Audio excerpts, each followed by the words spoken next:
Peace, peace, y'all. Come on in, come on in. I'm just sharing the live real quick. Peace, peace. What's happening? What's happening? We right back with the Gnostic breakdowns. Right back with the Gnostic breakdowns of the movies. Let's get it in.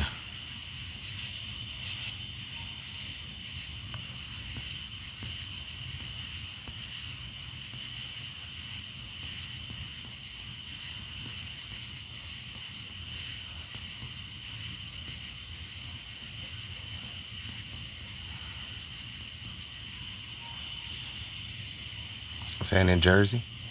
Peace, peace. Jersey in the building.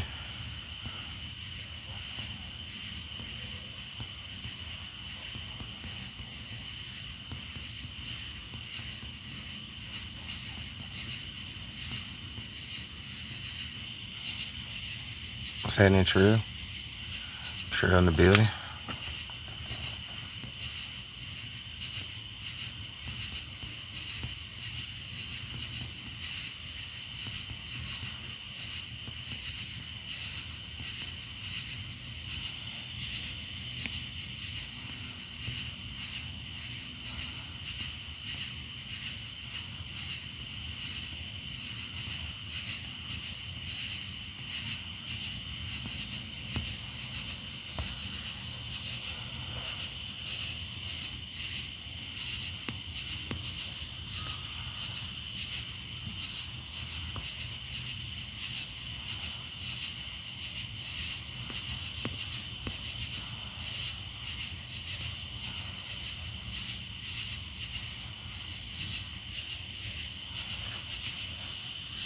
What's happening, Carl? Peace, peace.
What's happening, Dream?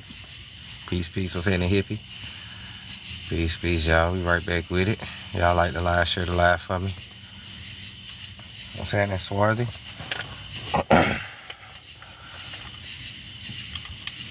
I'll get my utensils out my pocket real quick.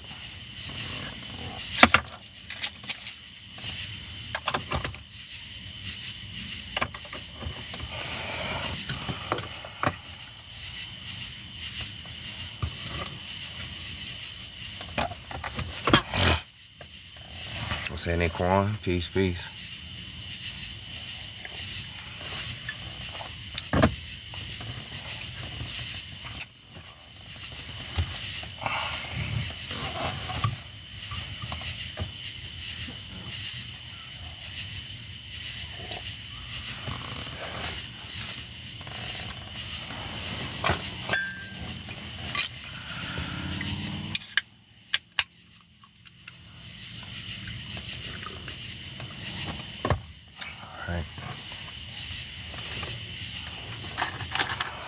I forgot my black.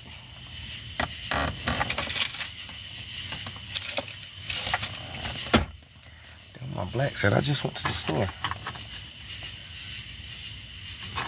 Hold on, y'all. Let me run upstairs and get my black. I forgot my black.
Whew, okay, we back.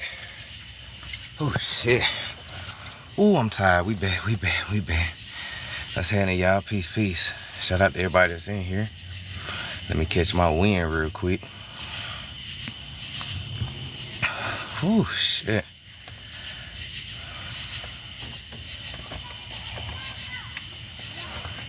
Peace, y'all. Thank you for the gifts.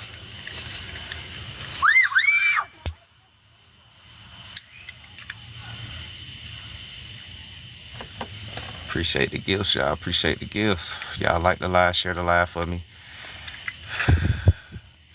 Said, hold up, roll up. Yeah, I'm gonna give y'all time to roll up.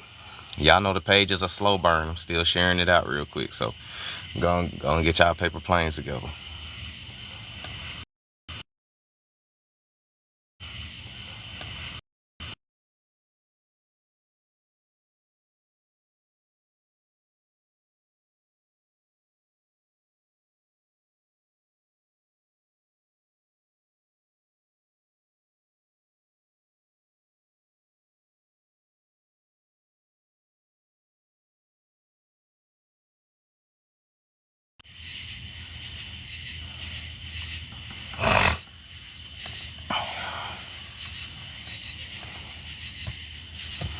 Whew.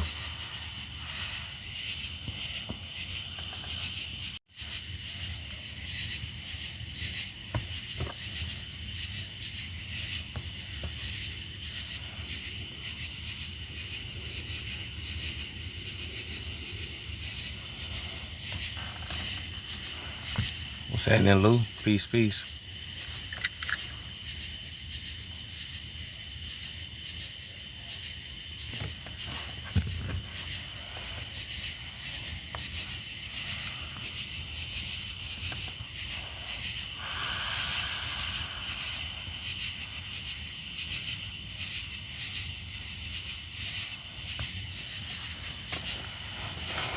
y'all. What's happening, Big Rico? What's happening, Lou? Y'all like the live, share the live for me. Y'all get y'all paper planes together. As soon as y'all get y'all paper planes together, we'll go ahead and get started. Y'all know how it is. We won't let some more people get in here before we get started.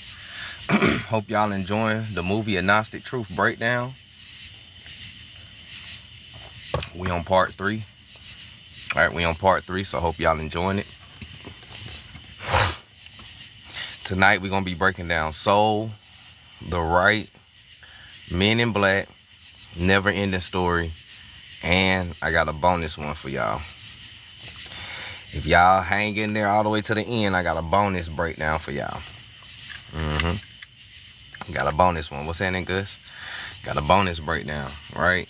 So this is Movies, A Gnostic Truth, Part 2, by yours truly, Sounds for the Conscious Mind. We're going to be breaking down Soul, The Right, Never Ending Story, Men in Black, and a bonus one. So, go ahead, roll it if you got it. Y'all let me know when y'all got y'all paper planes together, and we'll kind of go ahead and get started. We'll probably recap The Right until, more people come in, for those who missed it. Peace, Mother Nurture in the building. Finally. Nah, I'm just playing. What's happening? Said, let me go get my grapes. Go on ahead. Go and get your grapes. Get your tea. Get your paper planes. Tonight's breakdown gonna be a good one.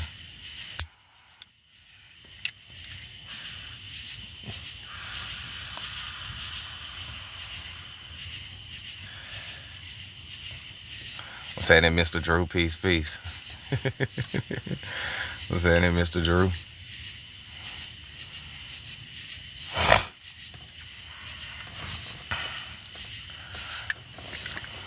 What's that? What's happening, Shar? Hope I said that right. Forgive me if I mispronounced it. So, while we waiting on people, so how many of y'all missed The Right breakdown from earlier? I know a lot of y'all was at work. How many of y'all missed The Right breakdown? It's another exorcism movie.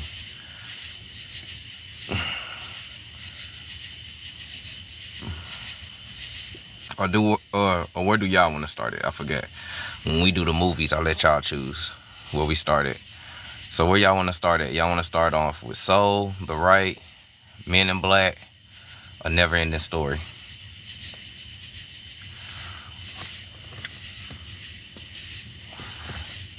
My bad, I forgot to let y'all pick.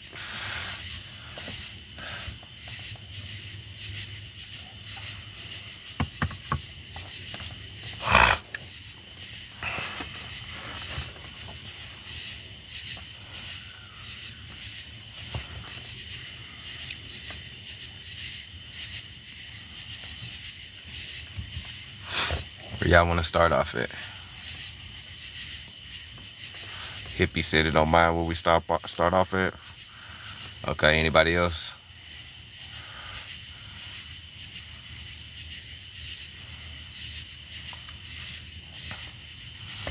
Mother Nurture, you know where you want to start off at? You want us to start off with another never-ending story?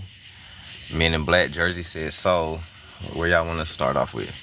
Hippie said it don't matter. Gus said it don't matter. Jersey said Soul.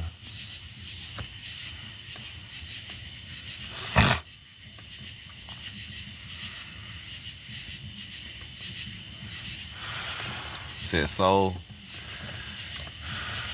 Okay, we'll start off with Soul. Soul 1. So let's go ahead and start off with Soul. Those who come in late, will fill them in. Change the background. Soul. All right, we're going to start with Soul. Shout out to everybody that's in here. Like the live, share the live. Appreciate y'all for tuning in. Y'all already know how we get down. Cushion coffee at night this time. So Soul, the Gnostic breakdown.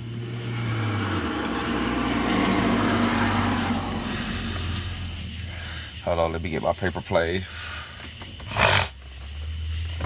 Let me get my paper plane real quick. That's one of the best kid movies. Facts, facts. I forgot. I gotta hold it up here so y'all can't see it. Okay, here we go. Wow, what's happening, Lou? Peace, peace. I'm gonna send you that tracking too. I'm gonna send you that tracking so you can track the package. So Soul, what's happening too, Gracious? We're gonna break down Soul. So the Gnostic meaning behind Soul breakdown, right? The Gnostic meaning is that hold on, let me move the comments. Is that the divine wisdom spark? All right, you're dealing with lost souls trapped in consciousness. You're dealing with Sophia's wisdom. You're dealing with the moon wind equals the mystic guide. The lost souls equals trapped consciousness. And you're dealing with the real spark. Okay, that's just a little basics. What's happening, K-Real? Peace, peace. So that's just a little basics. So let's go ahead and get deep down into it real quick. Let me find it real quick.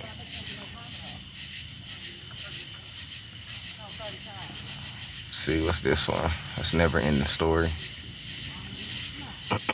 What's happening, Swarthy? Peace, peace. Here we go. Here goes Soul. Close the door. Get my hot box on.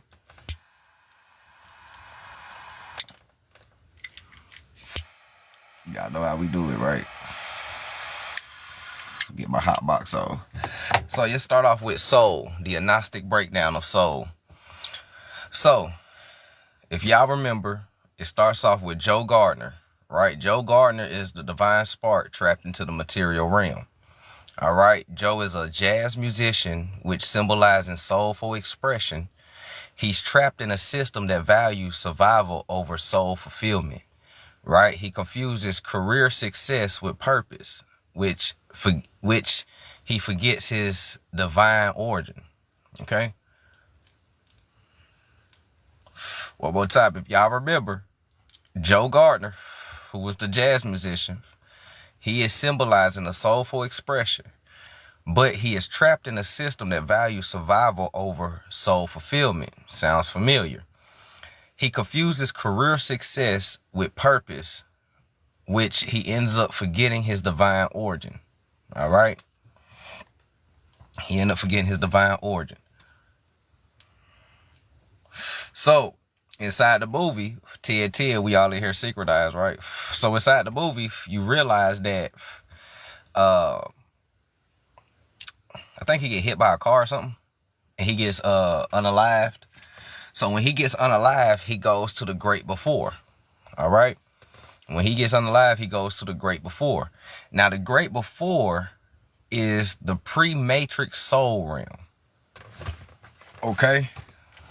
The great before is the pre-matrix soul realm. All right? Meaning it's a youth seminar, which is the pleroma, right? It is a youth seminar, meaning souls learn their purpose. They know where they're going to when it's time for them to be born again. They go through training, etc., right? So the youth seminar is the pleroma. All right, it's the pleroma. So the great before, which is the pre-matrix soul realm, is a youth seminar, training ground for souls, the pleroma. It is a realm where souls exist pre-incarnation, right? Pre-incarnation, you inside the monad, right? The great before is the monad. And it oversimplifies the soul into personality traits, which is an archonic flattening of the divine potential. Okay.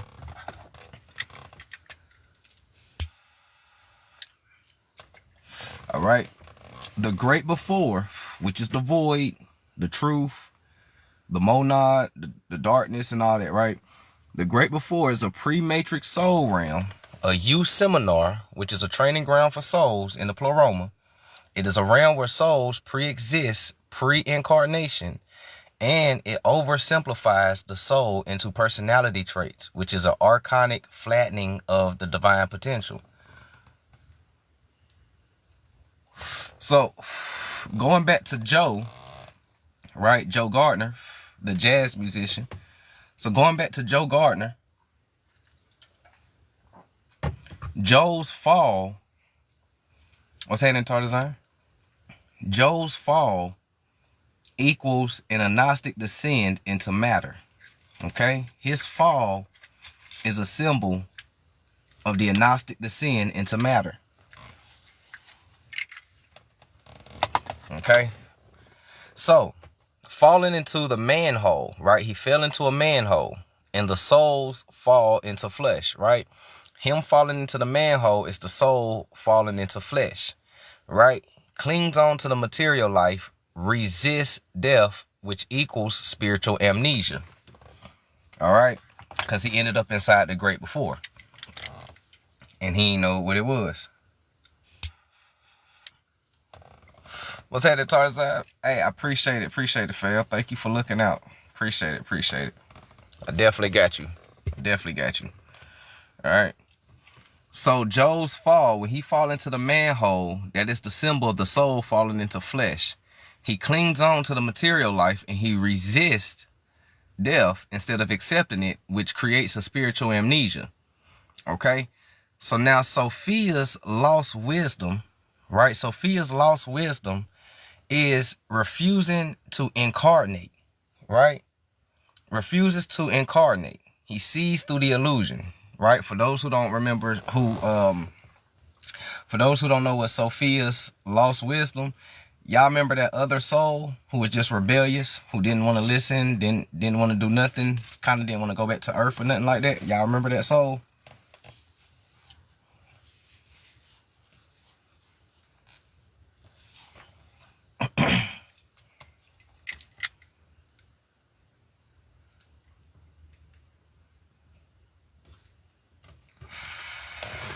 Was that a red line? Peace, peace.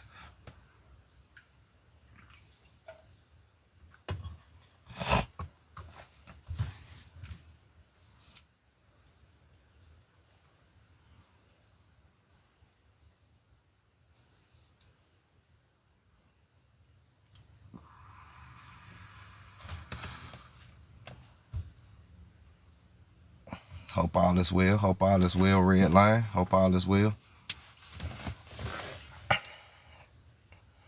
Y'all remember that other soul? The little one? That didn't want to listen? Rebellious? Chaotic?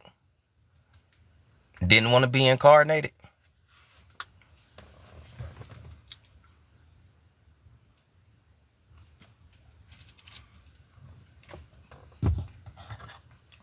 Okay.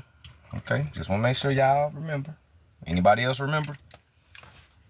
Just Jersey?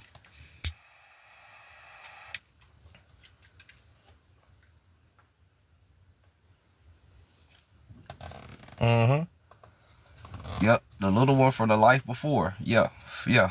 Okay.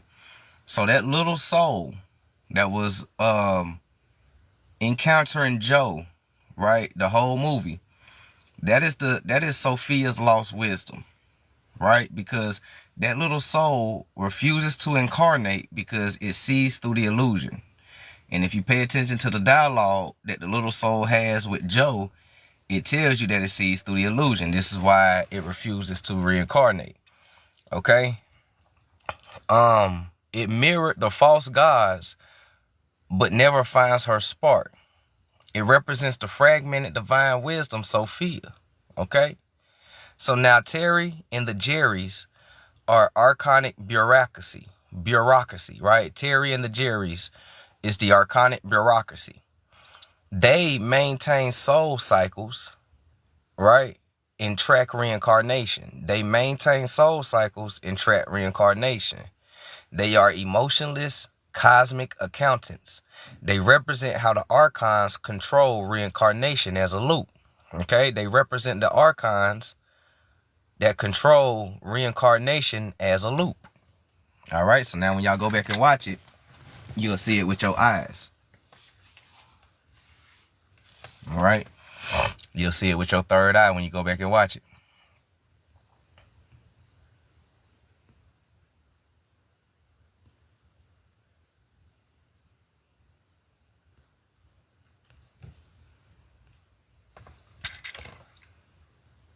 What's that in wise? You gonna go back and see it with your third eye when you go back and watch the Soul movie, right? Pixar. So now they are a representation of the archon control, reincarnation of the loop. Now the spark versus the purpose equals gnosis versus false calling. All right, so when they start talking about the spark, the purpose and everything inside the movie, the spark versus the purpose is the knowledge versus false calling. The spark isn't a career, it's a soul essence. All right. The spark isn't a career, it's a soul essence. The real awakening is being, not doing. The Gnostic truth is you are not you, right? You are not your job. You are your soul. That's the Gnostic truth. You are not your job. You are your soul. That's one of the underlying factors of the movie. So the moon wind and the mystics are the real Gnostics, right? When he go on his soul journey, right? He starts encountering the moon wind and the mystics who are the real Gnostics, start showing him the, the inner knowledge.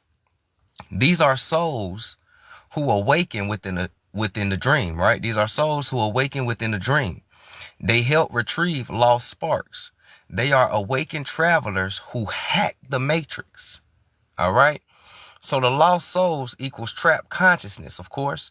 They are obsessed minded, right? They so obsessed minded, they become monsters. Their spark is buried underneath fear, trauma, and ego. Ooh, that seemed to be the underlying basis of all Hollywood movies. For real, that seemed to be the basis of all Hollywood movies. What's that in the Hidden Gems? Every single breakdown that we done did, that's the message, ain't it? Am I tripping? Am I tripping, y'all? Every breakdown we done did, it always goes back to fear, trauma, and ego. We did the Exorcist movies, fear, trauma, ego. We did the Matrix, not the Matrix, but the Mask, fear, trauma, ego. We did Who Framed Roger Rabbit, fear, trauma, ego. We did the Avengers, fear, trauma, ego. I'm saying, bro, this is the underlying basis of all movies, fear, trauma, and ego. Once you understand that, you can kind of predict movies. Real shit. Like, this is why a lot of movies be funny to me, because I can already predict where it's going with it, just off of the beginning of it. I'm like, oh shit, I know where this is headed. And more likely, I'll be right. It'd be the same script, just different characters. Okay? There's always fear, trauma, ego, and overcoming. All right? So their spark is buried underneath fear, trauma, and ego. Okay?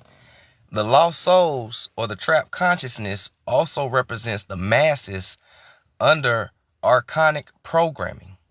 All right? The masses under archonic programming. So Joe gives up life equals the monad's redemption of Sophia. Okay? So he finally gives up life, which is the symbolic of the monad redeems Sophia. So Joe sacrificed his life badge for 22. He becomes divine when he lets go of ego and illusion. Symbolizes Christ consciousness redeeming Sophia. So the conclusion of the movie Soul, the next time you decide to watch it, Soul is an Gnostic parable in modern animation. Your spark is not your job. It's your joy, your presence, and your calling. All right? And that is the basis. The monad lives within you. All you must do is remember.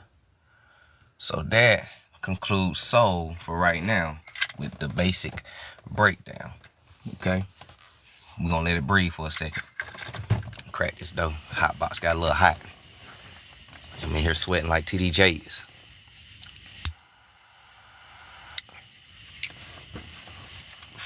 All right. So that is the basis of Soul, the movie Soul. So when you go back and watch the movie Soul, you will see it all, right? You will see the little spark. I think his number is 22, right?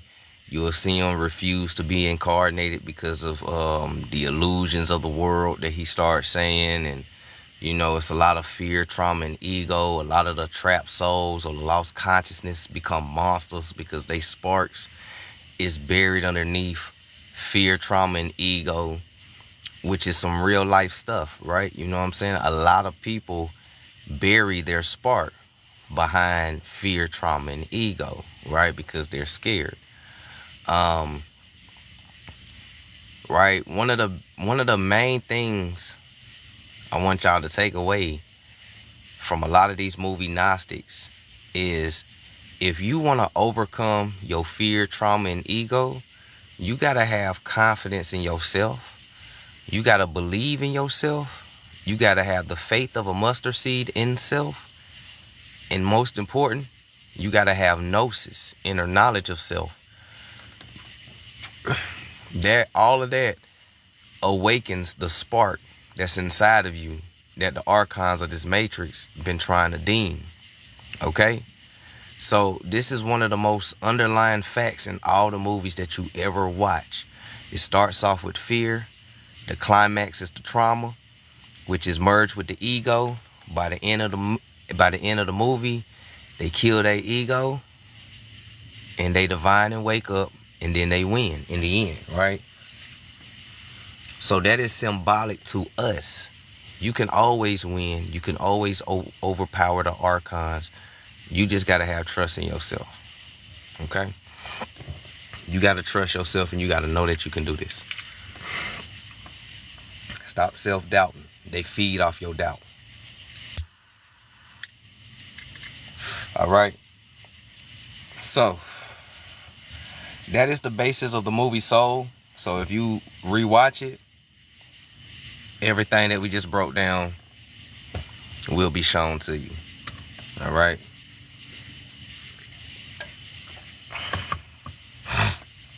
We're going to let it breathe for a second. Hit the Sophia's lettuce. Let it digest. Y'all good? Y'all straight? Any questions?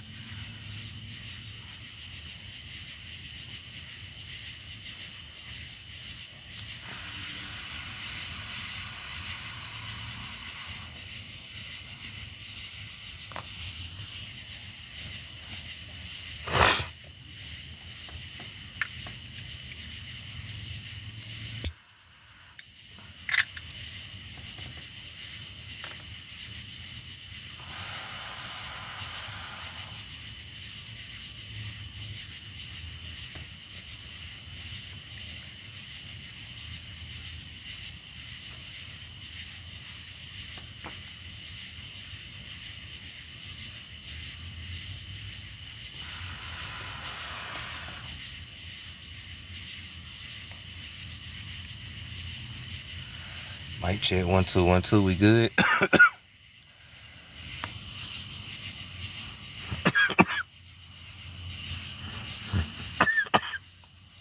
Oh shit, that's that gas.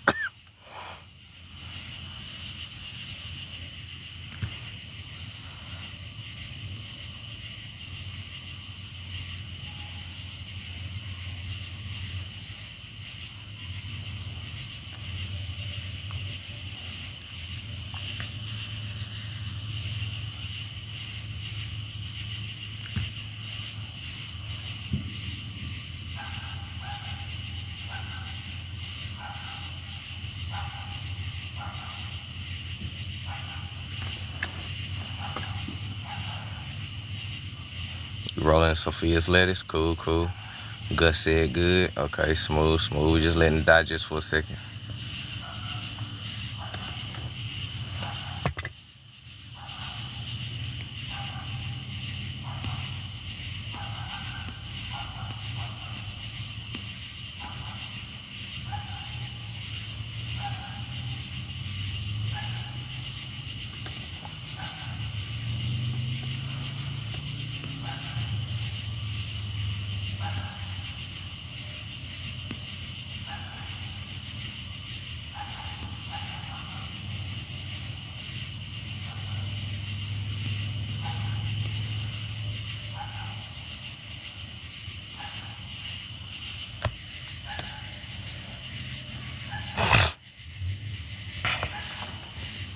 Cool, cool. Just gonna let it digest for a second. Give it a minute. So, how y'all like that breakdown on the soul? Y'all got it? Y'all understand it? No questions? A lot of these movies, we're gonna go deeper later on. But right now, I just want to scratch the surface with a lot of them. All right, just want to, put that out there. With a lot of them, we're gonna go deeper with later on. But right now, I just want to scratch the surface with them. I'm saying it red?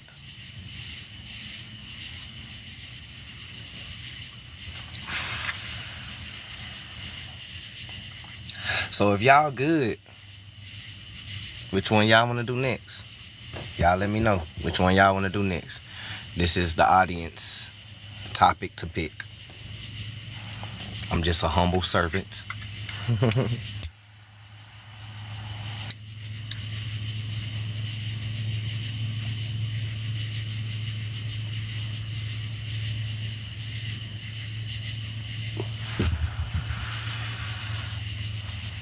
Deanna was in there.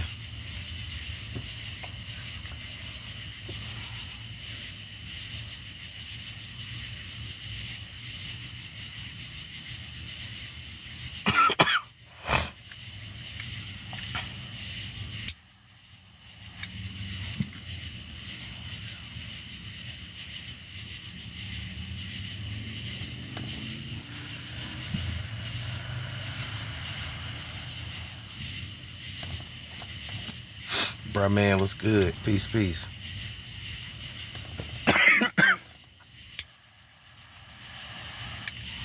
Which one y'all want to do next? The Right, Never Ending Story, Men in Black, The Avengers, if you missed The Avengers.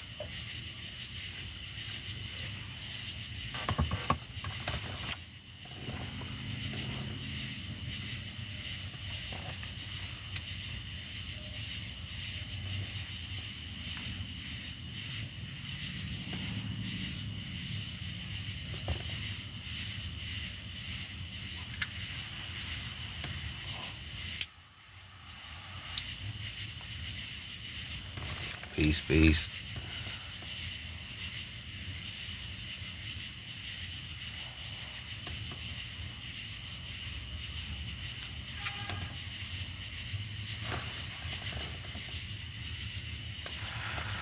I got sneeze. Shit. I took my allergy medicine. Come on now. Don't do me like that. Gus said The Avengers.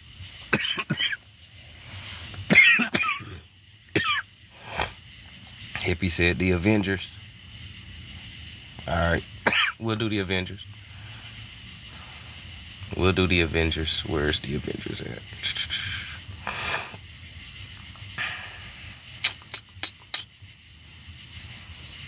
See, that's the right. The Avengers. Alright. How many people seen the Avengers and remember the Avengers? Before we get started. Because it only works if you've seen it and remember it. How many of y'all seen and remember Avengers?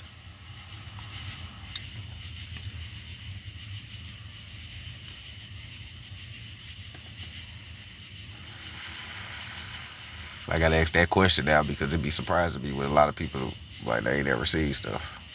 I'm saying it's our peace.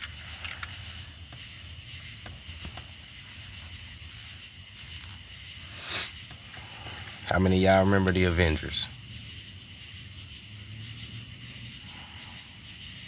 To be real, you wasn't able to watch it. Cool. You ain't know I was on, or you already know how TikTok be doing? You already know how TikTok be doing.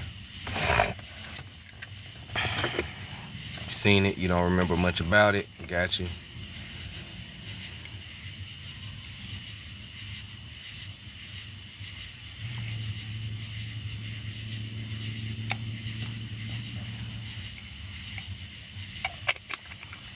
Kamikaze was in it.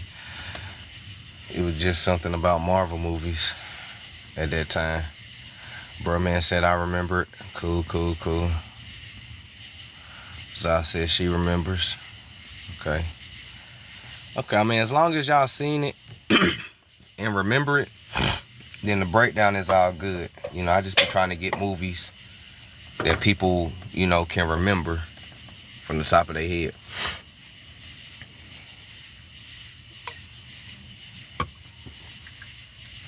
So,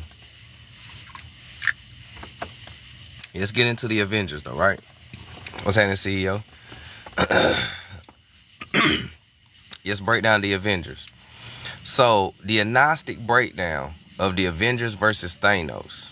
This is a tale of who's the hero, who's the villain, right? Because we already know how Hollywood be doing, right? So, if y'all remember the Avengers versus Thanos, who is the villain, y'all?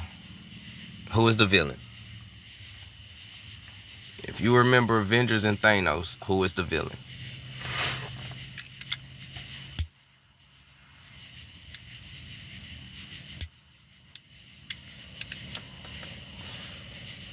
Who is the villain in the Avengers versus Thanos?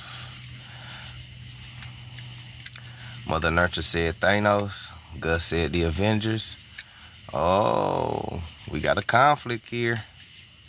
Said Doctor Strange. Uh-oh. Who's the villain? Who's the hero? Remember, Hollywood makes the heroes into the villains and the villains into the heroes. Who's the villain? The Avengers. He said Captain America gave up. Facts, Mother Nurture, he did. But since we talking Gnostic breakdowns, the villains are the Avengers. Thanos is the hero. Because remember, Thanos wanted to eliminate corruption. That's what he wanted to do. Excuse me. Thanos wanted to get rid of corruption. And he said it in the movie. He said, if you're not corrupt, then you'll be spared. I want to get rid of corruption. And I want to restore balance to the universe. Right? That don't sound like a villain. What's that in Beekeeper? Peace. Now, the Avengers, who's defending the corruption, because they fighting with the government. They seem a little villainish. So when we break down the Avengers versus Thanos, this is one of those movies about who's the villain and who's the hero for real. Because they swapped them out. So, the theme of this breakdown is, what if the destroyer wasn't the villain, but he is the awakener, right? What if the destroyer wasn't the villain out of the whole movie, but he was the awakener. So when we break down the Avengers, here's the surface plot of the story, right? When you go to Netflix or whatever and you pop it in and you watch it and it gets to going, this is what they tell you. So the surface story is Thanos wanted to eliminate half the universe to restore balance. The Avengers unite to stop him, right? Reverse the snap and preserve life, right? Thanos is seen as a genocidal ultimate villain, all right? That is the surface story. This is what they give to you. And a lot of people are like, okay, yeah, cool. He is the villain. Boom. They missed the part that he want to restore balance, all right? So now, what's that, K Real? So now the deeper truth, decoded. Who is Thanos really? Right? Who is Thanos really? Right? When we do the deeper truth, right? When we dive deeper and start decoding the movie, who is Thanos really?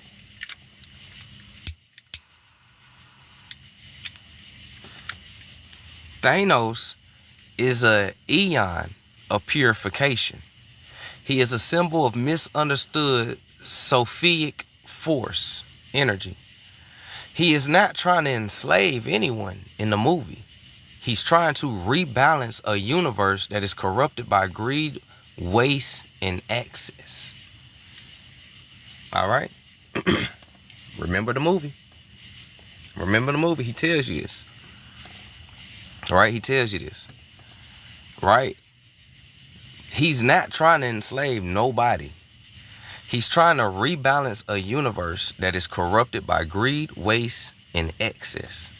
He believes in unbiased cosmic justice, no personal power. He even sacrificed his own daughter for truth, Gnosis, which is an echo of Sophia's descent and the broken bond between higher and lower worlds.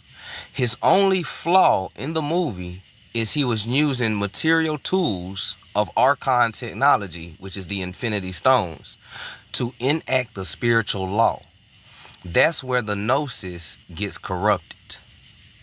That is his only flaw in the movie, was using the Infinity Stones.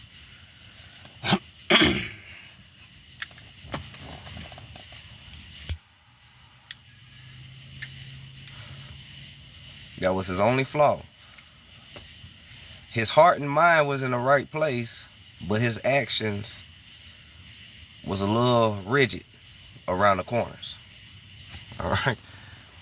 All right. His heart and mind was in the right place, but his actions was a little hit. It was a little, a little rigid.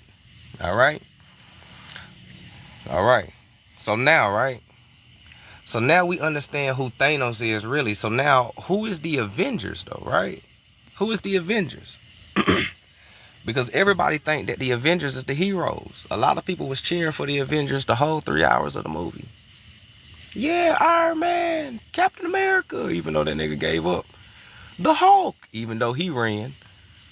Everybody was cheering for the Avengers though, right?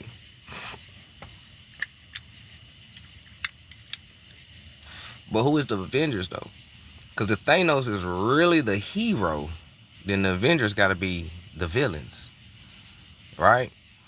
So the Avengers is actually the false eons guarding the Matrix, all right?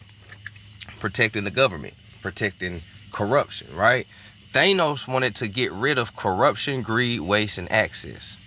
The Avengers is trying to stop him, which means that they are guarding and protecting the Matrix, which is the corruption, the greed, the waste, and the excess. So the Avengers is actually the villains, right? They are actually the villains. They serve the status quo, preserving a corrupted world that has long since fallen out of divine alignment. Tony Stark's Iron Man is a technocratic savior, a Luciferian light bearer that never truly changes the system. He only patches it up with his technology, right? He only patches it up with his technology, all right? Doctor Strange, somebody said Doctor Strange inside the comments, right? Doctor Strange uses magic, but he still obeys time, the Archon time. He bends reality, but is trapped in its rules. They believe they are protecting life, but they are actually protecting the illusion. They think they are protecting life, but they really protecting the illusion. Kind of like some of the people on this app and in real life. They think they protecting life, but they protecting the illusion. We are from Africa. We was slaves. Protecting the illusion. The government got all the power. Be scared of them. Obey. Protecting the illusion. Fear. Trauma. Ego. See, if you can spot this in movies, you can spot this in real life. This is the reason why Hollywood make movies like this. Remember what I told y'all, right? Inside the CIA document, right? These are not movies. These are simulation tests to see who's woke, who's sleep. Who can catch the flip and the inversion, meaning the hero is the villain and the villain is the hero, and who can't. Because if you can't catch it in the movies, you definitely can't catch it in the real world. And as we look around in the real world, people can't catch it. They think they know the villain, but they keep voting for the villain, and they call it the lesser of two evils. The lesser of two villains. That's like voting for the Joker and the Penguin. Real talk. That's how people view politics right now. It's the lesser of two evils. So that's like casting a vote for the Joker and the Penguin. That's like casting your vote for Jason and Michael Myers. Well, Michael Myers got a little bit more bodies than Jason, so I'm going to vote for Jason. Come on, man. Peep game. Ain't no such thing as lesser evil. It's all evil. But the evil that people vote for present themselves as the hero. We will save you. We will protect you. Lower gas prices, raise food, all that other shit, right? So they act like they help you, but they really hurting you. Do you really understand who's the real villain in real life and who's the real hero? Because if these people are the villains in real life, then you got to ask yourself, well, who's the hero then? And if you ask yourself who's the hero, get up, go to the bathroom, and look in the mirror. All right? If you're realizing, damn, all these folks is the villain, who's the hero? Walk down the hall, bust that right, go into the bathroom, and look in the mirror. You the hero. But you're villainified. They vilify the black Americans. They criminalize you. They demonize you. Right? Remember, the hero is the villain is the hero. They criminalize you. They demonize you. They vilify you. They crucify you on the medias. You are the hero in this story. But as long as I can keep y'all ignorant, trapped in a trauma loop, you'll never realize that you your own savior.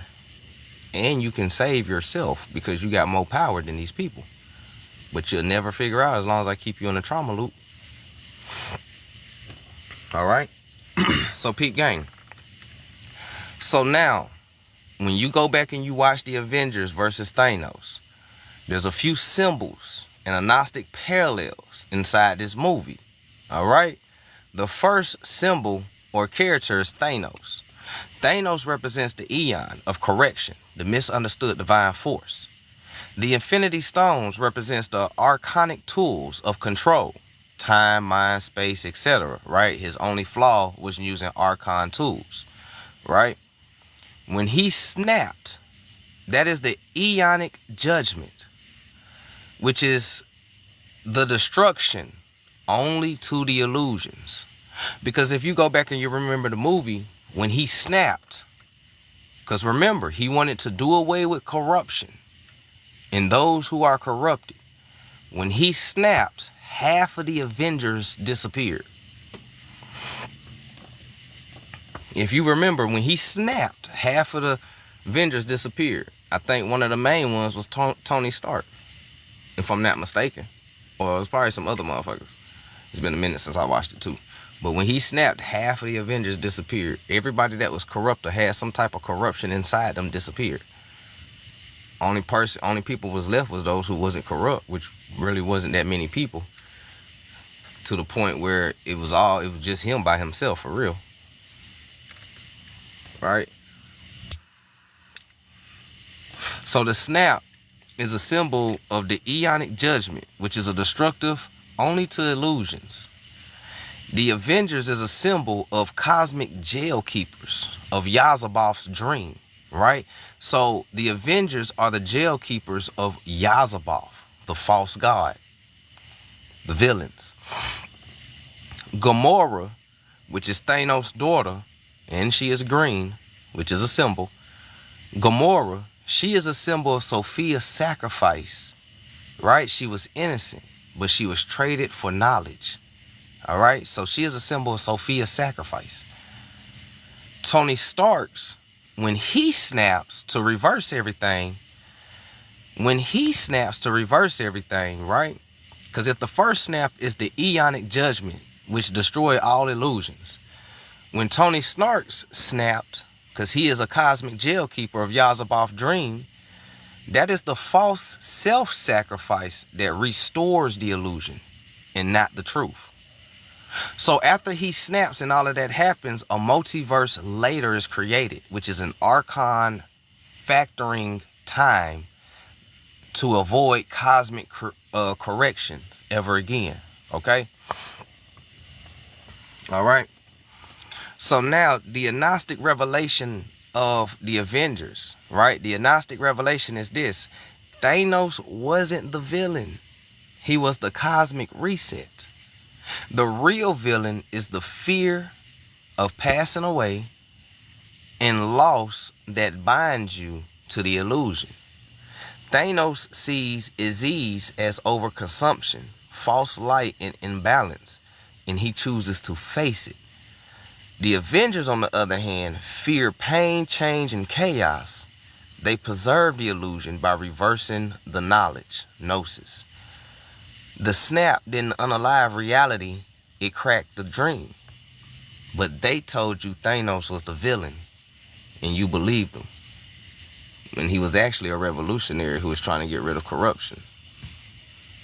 Whew, shit, we're gonna let that breathe for a second, right?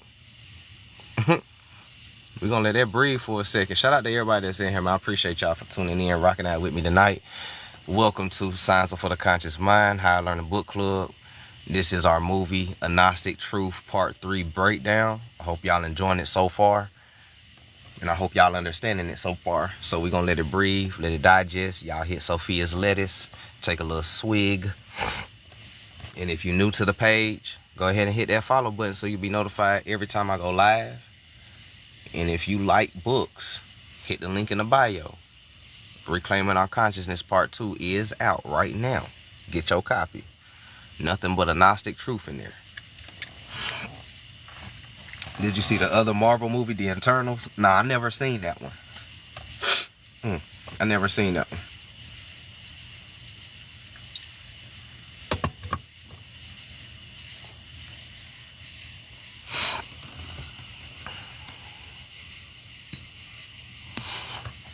Peace, peace. How y'all doing, though? How y'all vibing?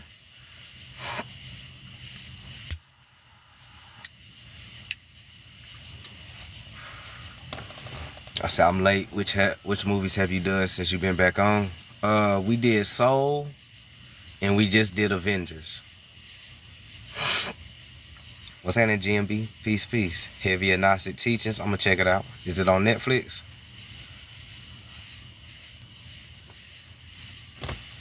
How everybody doing? Y'all good? Y'all straight? Jersey, you good? Mother Nurture, you straight? Gus, what's happening? Lou, you good? Too Gracious, what's happening? Bruh, man, you good? Zai, you straight? Big Rico, everybody good? Y'all straight? No questions? is about the pantheon god. Facts. Yeah, you missed the soul breakdown. As I said, she got the itis. Oh, excuse me. Allergy medicines ain't working for nothing. Zai said she got the itis. Lou said he chilling. Created by another guy. I'm gonna check it out. Said we good. Okay, all good. Listening. Okay. You know, I just gotta check in on y'all. Make sure everything good.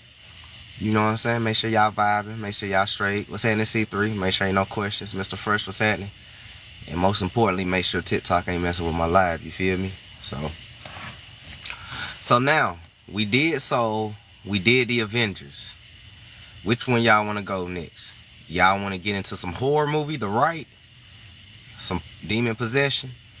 You want to go into Men in Black? You know, 90s baby's favorite. Or you want to go to the 80s baby's favorite and Never Ending Story?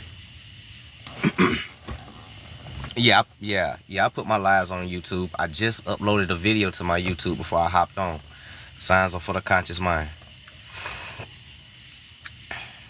Is the dragon dog from Never Ending Story? Yup. She said the dragon dog. Yeah. He's from Never Ending Story.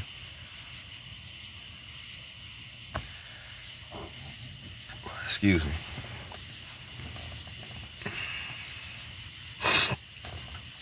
But yeah, make sure y'all go tap into my YouTube channel, Signs Are For The Conscious Mind. If y'all didn't know I had a YouTube channel, you know, because depending what go on with TikTok, y'all more likely gonna find me on YouTube, Facebook, Instagram, you know what I'm saying? And I probably dabble with the new TikTok that United States released, because I mean, most of my supporters is in the United States anyway, so I ain't really tripping. For real, most of my supporters, and like 97% of my supporters from my analytics in the United States, so I ain't really tripping for real. So, you know, y'all catch me over on the new one as well too, doing the same shit.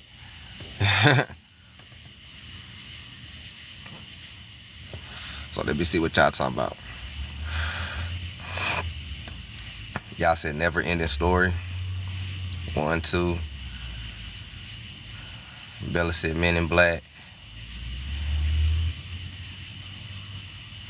Jersey said never seen or heard The Right. Never Ending Story. Alright. So Never Ending Story 1. Alright. So Never Ending Story 1. So what we'll do Never Ending Story, and then we'll swing to Men in Black. Alright. So let's go ahead and pull up Never Ending Story real quick. Make sure y'all got y'all Sophia, lettuce, spark, and roll. You know what I'm saying? Y'all know how we get down over here. That is mandatory in class. Look, hey, that is mandatory in class. You know, some classes tell you to bring pencil, pen, paper. I tell you to bring pencil, pen, paper. Okay? You feel me? Bring 2 papers, notebook and rolling. All right, so we're going to keep rolling, right? What's happening, Quan? Peace.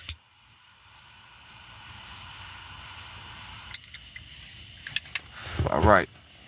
So the Never Ending Story. Shout out to all my 80s babies. Shout out to all my early 90s babies. Y'all already know what it is with the Never Ending Story in us. All right. So the Never Ending Story, the Gnostic breakdown. What is the difference between Fantasia in the real world? Can anybody tell me? Before we keep going, what is the difference between Fantasia and the real world?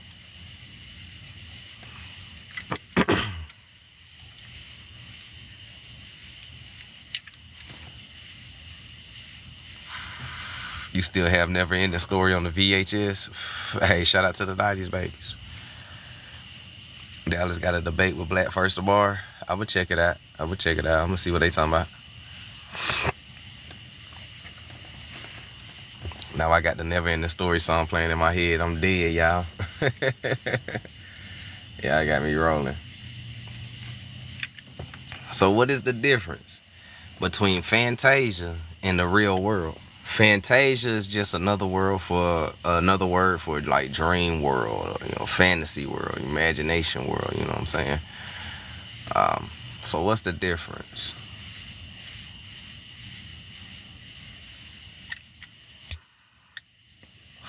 We doing the Gnostic breakdowns over here, C3. I'm making everybody go rewatch movies now. Everybody got to rewatch movies now. So, while y'all think about the difference between Fantasia and the real world, just go ahead and break it down real quick. So, Bastion is the monad, right? Bastion is the symbol for the monad, the hidden self-divine spark. Okay? Fantasia is a symbol for the pleroma. What's happening, Dallas? Peace, peace. Hey, send me that live. Send me the live tomorrow when the debate kick off, cause you know how TikTok be doing with notifications. All right.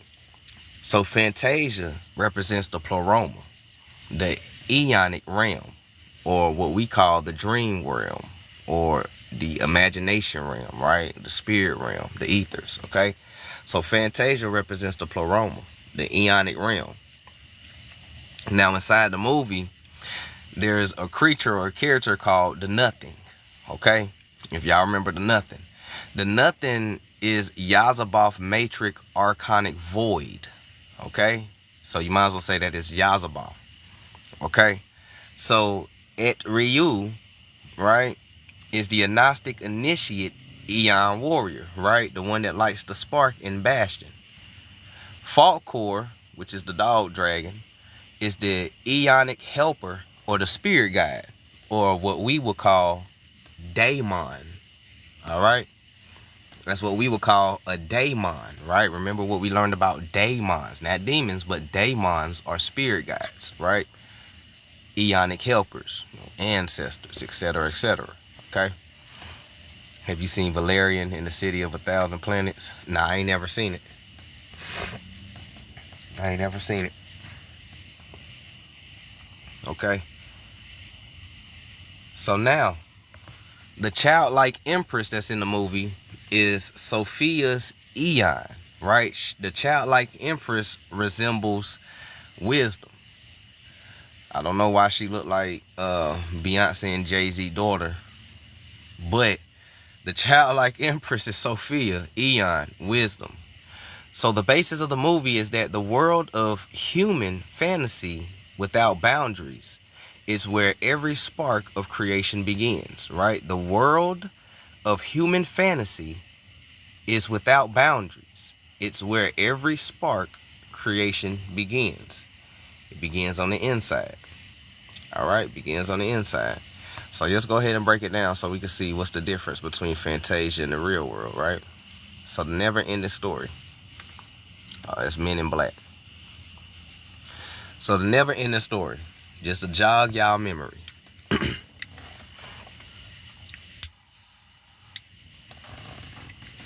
Right? The jog y'all memory. So, the never-ending story, 1984, a Gnostic breakdown. If you decide to rewatch it, the surface plot is a lonely boy named Bastion. He finds a magical book, spell book, that pulls him into the world of Fantasia, okay, the pleroma, which is being destroyed by a dark force called the Nothing, Yazaboth. Only Bastion imagination and belief can save the world. So that's the surface plot they give you. Now the deeper Gnostic interpretation, when you go back and read it, remember Bastion is the monad, the hidden self, the divine spark. He's isolated, hiding in an attic, which is the divine soul hidden in the material world, right? The attic is a symbol for the divine soul hidden in the material world. So he's hiding, all right? He's reading the story, the spell book, which equals the gnosis or the awakening to the true nature, okay? Then he becomes the creator of the story, equaling the monad realizing its power, that he was the author of the story the whole time. All right, y'all with me so far? Mic check 1 2 1 2.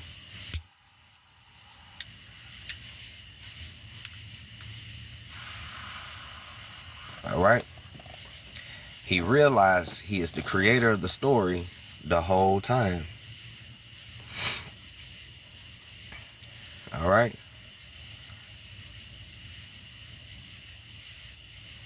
Kind of like how we forgot that we are the writers of the story, right? Kind of like how we as divine melanated people forgot that we are co-creators of this reality. But eventually we'll wake up and realize that, damn, we was writing this story the whole time. Yeah, we was. So now, after we understand Bastion is the monad, the hidden self, and the divine spark, Fantasia, which is the realm he gets pulled into, right? Fantasia is the symbol for the pleroma, the void, the truth, the eonic realm, right? The no material realm of imagination, the myth, the creation, right? Is being destroyed by the nothing. The nothing represents Yazaboth, or the spiritual amnesia caused by the archons. All right? When you go back and rewatch the movie, this is what you're going to see now. Okay? Now, after you understand the Phantasias, the pleroma, then you got to understand who the nothing is, right? We just said that the nothing is the spiritual amnesia caused by the archons, aka Yazaboth matrix. So the nothing is Yazaboth's matrix, or the archonic void. Okay? It represents destruction of memory, hope, and divine imagination. The archonic force that erases spiritual truth. Okay? So it's erasing spiritual truth, right? If you remember the movie, people start having amnesia, start forgetting their roles and shit, start getting trapped, start dying off.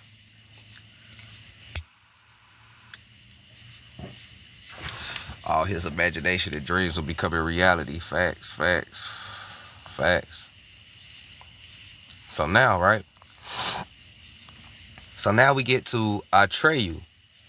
Atreyu is an Gnostic initiator, or the Eon warrior, right? He's a hero on a quest through illusion and fear, the symbol of soul's journey towards the Gnostics. Because when you do your soul journey, your spiritual journey, your shadow work, when you do your journey of soul, right? You will go through the quest of illusion and fear, but when you keep going, you will reach the gnosis, right? The inner knowledge. What's happening, lady? Peace, peace. Glad you can make it. All right. So now Folklore, which is the dragon dog, right? Folklore is the eonic helper, or Sophia's light, right? The daemon, okay? He is a lucky dragon, right? He is a dragon. The dog-looking dragon is a dragon, okay?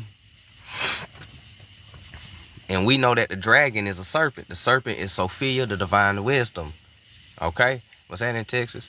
So Folklore is an eonic helper, or Sophia's light, right? He is a lucky dragon, equals divine helper guiding with intuition.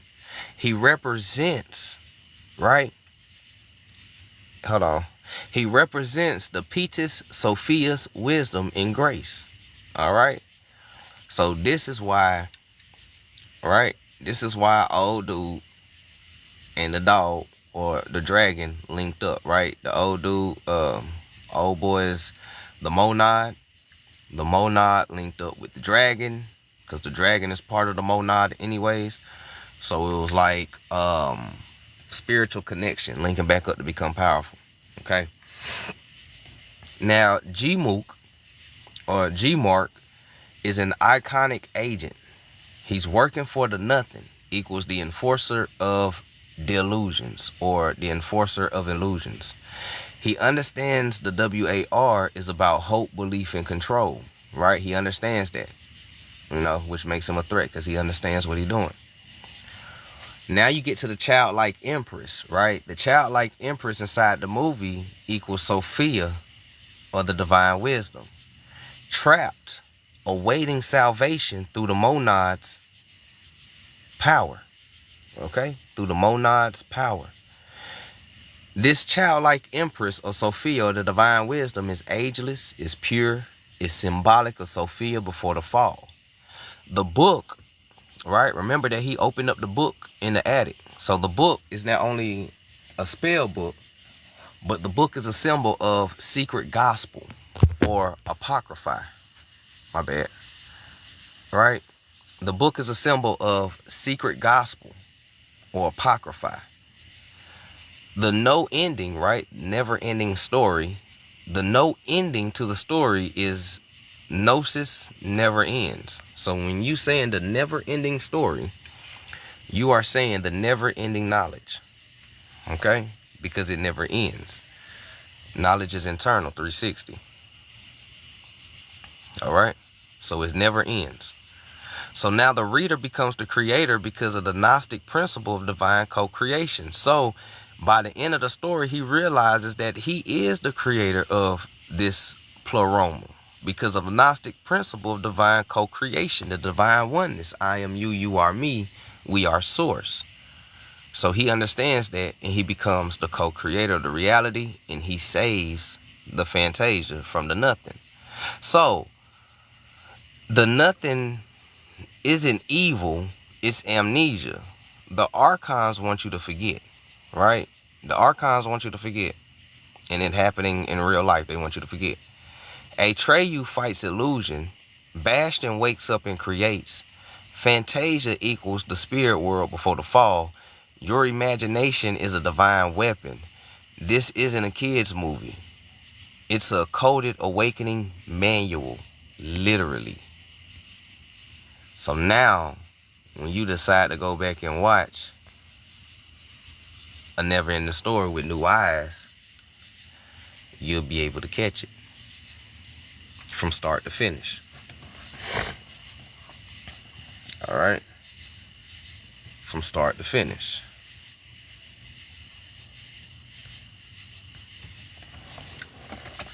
Ooh, we gonna let that breathe. Let me get me something to drink real quick.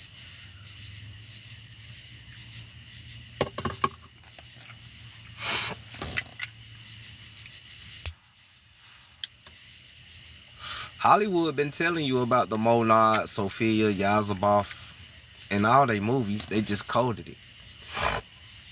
They just encoded it. They tell you that you are the savior in every one of the movies. You just haven't put it together yet. Say the hidden gems. For real. In every movie, they tell society that they are the hero inside this story. But society hasn't caught on yet. Because they think it's only entertainment. Because they think it's only entertainment. But Hollywood literally tells you the truth about you. But that's a reverse psychology trick though, right? If we lie to people for generations and then we finally tell them all the truth, they not gonna believe the truth because they so used to being lied to. So we still win. So they tell you the truth all the time inside all the movies, all the genres and everything.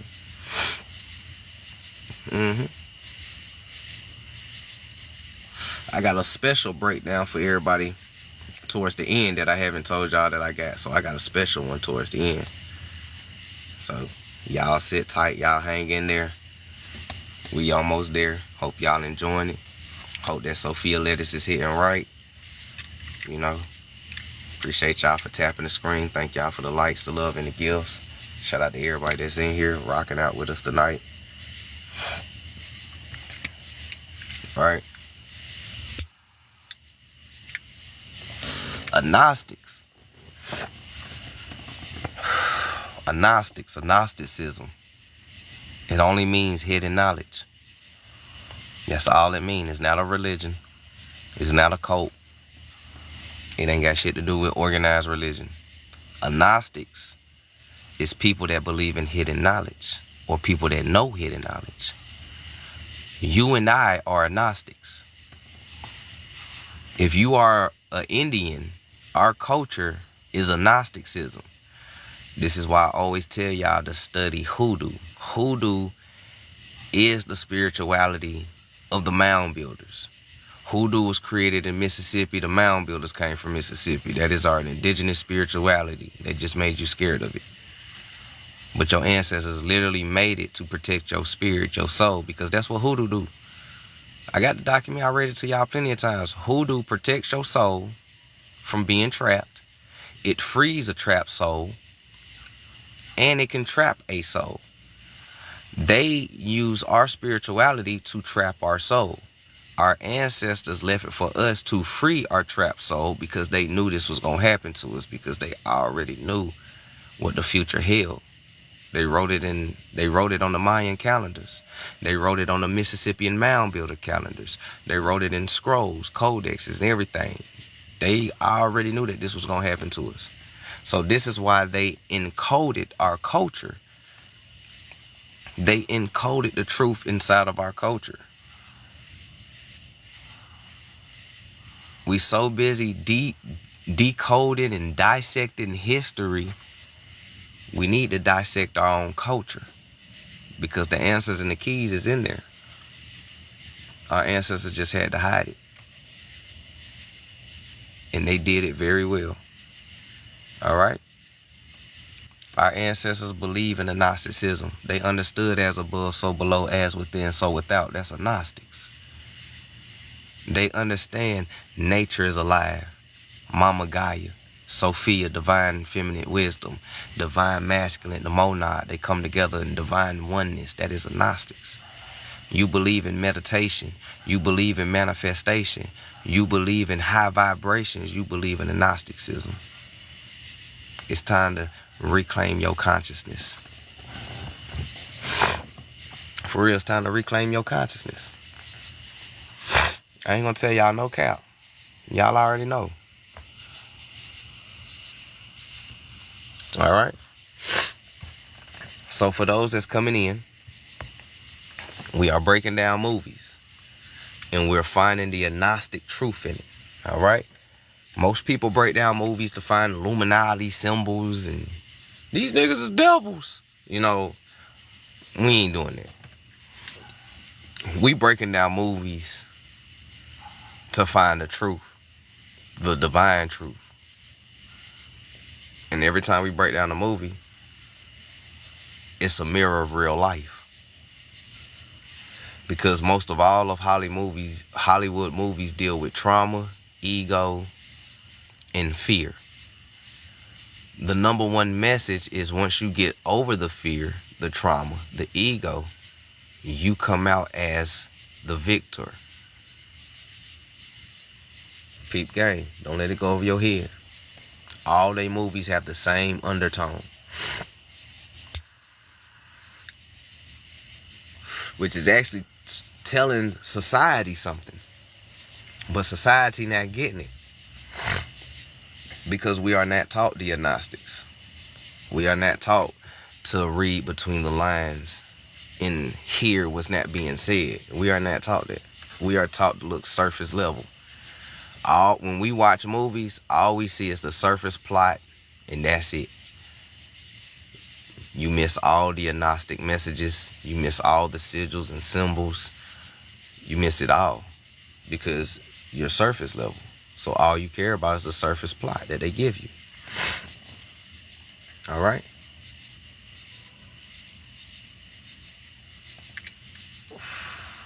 So, y'all ready for Men in Black? Mic check 1 2 1 2. Y'all good? Y'all straight?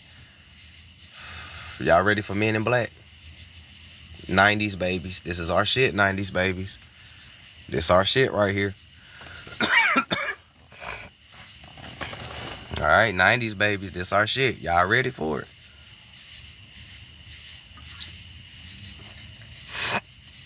Who's the hero? Who's the villain?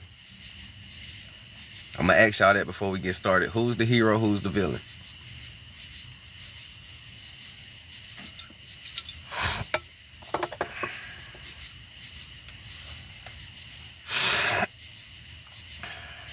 She said not a 90s baby, but hell yeah. It's all good. It's all good.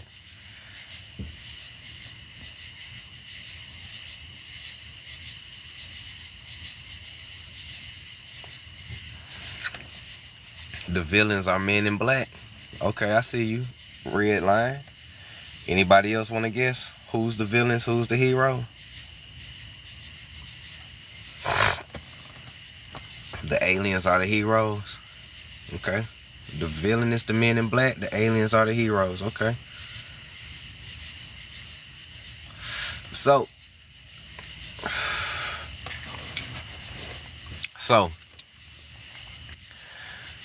Men in Black, a Gnostic breakdown. All right, Men in Black, a Gnostic breakdown. Men in Black, a Gnostic breakdown.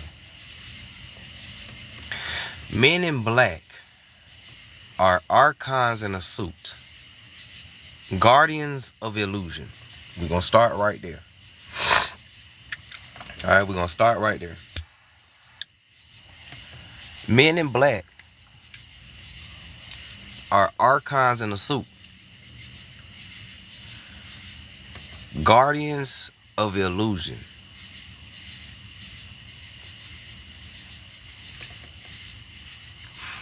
That's a villain, right? I said, my truck. I'm dead. Right? Men in Black are archons in suits, guardians of illusions. That's a villain, ain't it? That's a villain, ain't it?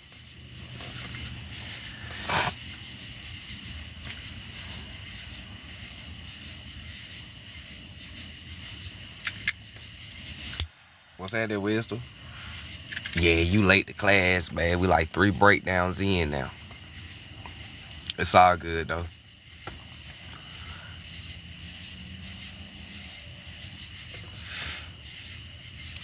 Men in Black are archons in suits, guardians of illusions. That is a villain, ain't it? That's a villain from what we've been learning. That is a villain. Archons, Yazabah. Guardians of illusions, right? They want to keep you ignorant. Okay? The aliens are the divine fragments hiding in the matrix. Somebody said that the aliens are the heroes. So the aliens are divine fragments hiding in the matrix. All right? Now, my favorite gadget inside the Men in Black is the neuralizer. I've always wanted one, right? I ain't even gonna cap, I still want one. Right? I still want one, right? But the neuralizer is a funny little gadget, right? So the neuralizer is a memory wipe of past lives and gnosis. All right? The neuralizer sounds familiar. The neuralizer is a memory wipe of past lives and knowledge, gnosis. The Men in Black are archons in a suits, guardians of illusion. The neuralizer erase your memory and your past lives and your gnosis, right? That neuralizer sound, it kind of sound like fluoride. Kind of sound like that mercury and aluminum. Kind of sound like that processed food. Kind of sound like that refined sugar. That salt that give you high blood pressure. Right? It's all around you, huh? The neuralizer. You've been neuralized. Y'all been rocking with me for a long time. I've been saying our people been neuralized for years. And it's been going over everybody's head. You've been neuralized. For real. You get neuralized when you are first born, and you get neuralized when you are old. And in between those times of young and old, you get microdoses of neuralizations. For real. I'm going to say that again. When you come into the world, you get neuralizers. Jabs, right? Jabs, right? When you come into the world, you get neuralized. When you get old, right, you get neuralized again. In between young and old, you get microdoses of neuralization. Because in between young and old, the microdoses of neuralization is the processed food, the fluoride, the chemtrails, the aluminum, the mercury, the red 40, the yellow 5, fluoride, you know what I'm saying? The phosphorus chloride that's in water, your bottled water with ingredients, you know what I'm saying? TV, toxic social media, all of these are neuralizers. All of these are neuralizers. And who gave you these neuralizers? The men in black. Who's the men in black? The government. Shadow government at that, right? Because don't nobody know they exist, but they real, right? Shadow government, right? They the ones that gave you this.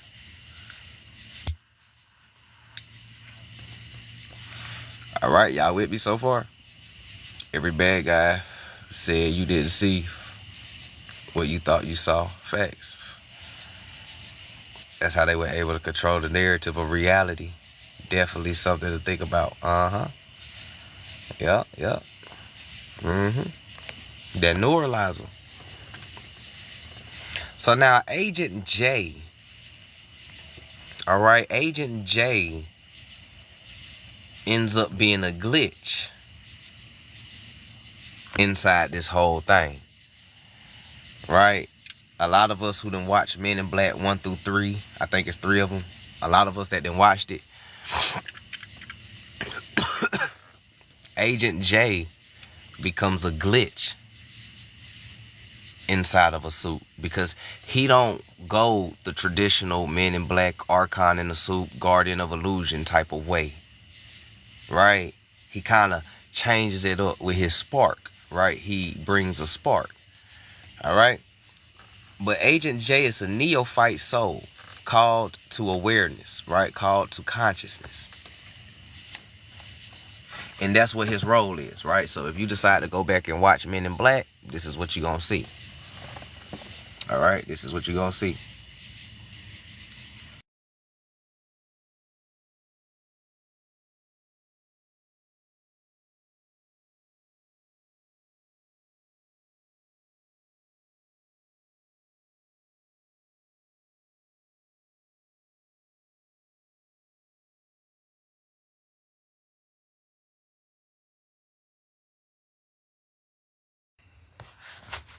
All right? So now, continuing on, right? So Edgar. Everybody remember Edgar, right? Everybody that remembers Men in Black, y'all remember Edgar, right? The dude that was like, my truck, right? That nigga came back in there, was like, give me some sugar water. Pulled his fucking skin up. Old girl passed out, was like, what the fuck? You know what I'm saying? Yeah, Edgar. You know, the cockroach nigga. All right. All right. The cockroach nigga. All right.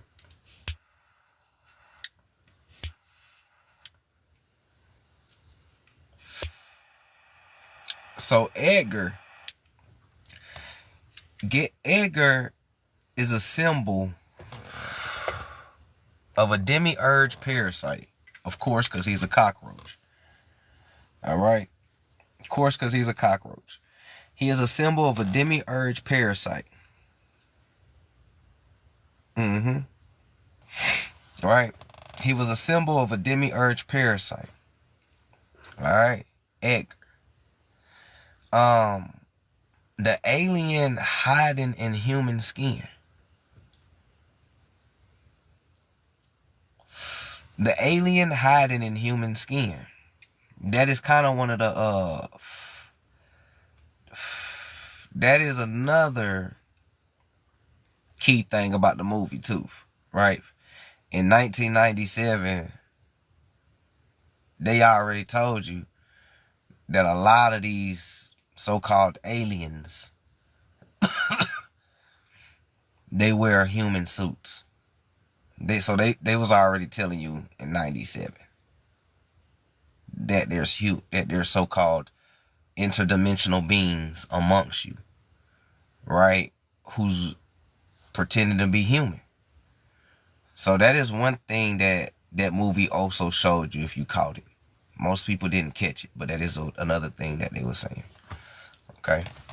So this is what they saying: alien hiding in human skin, right? Alien hiding in human skin, right? The dog and everything, right? Oh yeah, X-Files is another one that I'm about to break down. Not tonight, but I will break down X-Men because I grew up on X-Men. Mulder and Scully, oh yeah. So now the galaxy on the cat's collar is a key thing. But without further ado, let's go ahead and get into the breakdown of Men in Black. Okay? Let's get into the breakdown. That's that horror movie. I don't think y'all ready for it, right? So let's get into the breakdown fully of Men in Black.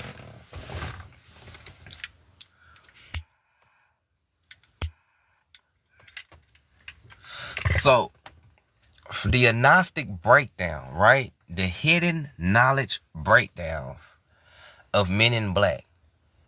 The series decoded the deception, right? Meaning, this is about, can you tell the hero from the villain, right? This is another Hollywood movie. Can you tell the hero from the villain? So the theme of this breakdown is, what if the protectors of humanity were actually the jailers of consciousness? What's happening, Corey? Right? This is another movie that tests your deception over perception. Can you tell the heroes over the villains? All right, remember what we learned about Hollywood. They make the heroes, right? The villains are really the heroes, and the heroes are really the villains. So certain movies will have that concept in it. Men in Black is that, with other Gnostic breakdowns. So the deception, hero versus villains. What if the protector of humanity, the Men in Black, were actually the jailers of consciousness? Because instead of telling the people the truth and giving them the option, they just neuralize everybody and tell them a lie, which creates a false reality. All right, peep game. Peep game. The protagonist and the antagonist, as they teach in school. Facts, yup. They definitely teach that in school.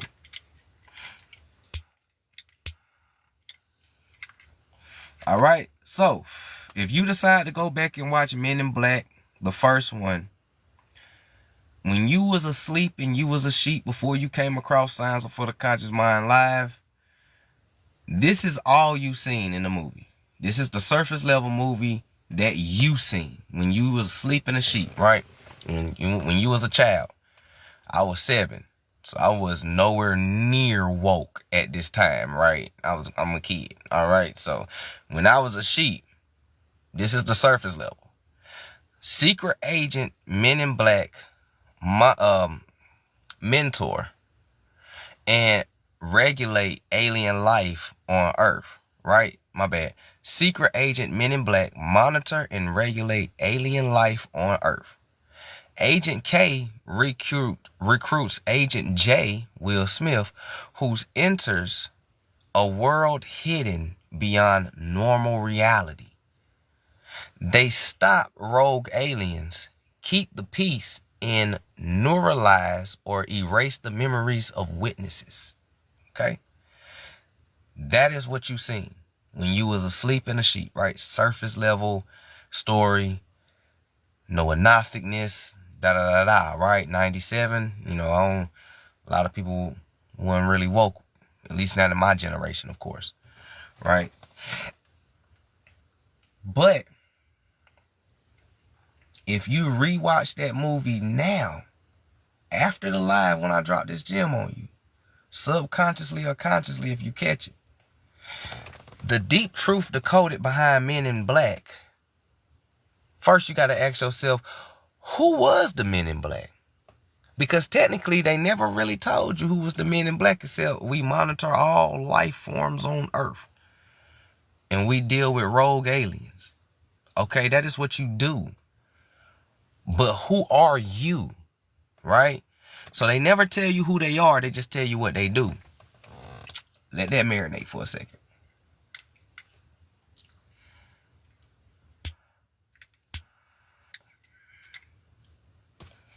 All right, let that marinate. So who are the Men in Black? Well, the Men in Black equals archons in suits. They are the guardians of illusion, the suppressors of knowledge, gnosis. They represent the gatekeepers of reality, ensuring no one discovers the truth behind the illusion. They use their neuralizers, which is a symbolic memory wiping, erasing soul memory, divine origin, and past lives. They present themselves as protectors, angels of light, but their true role is to prevent awakening. Government. K and Z act like quote unquote gods, deciding what the masses are allowed to know. The real mission is to keep humans from discovering the multidimensional truth of existence. Damn, that sound familiar. Let me hit this Sophia letters real quick. That shit sound familiar as hell. I heard that story before. I feel like I lived it too.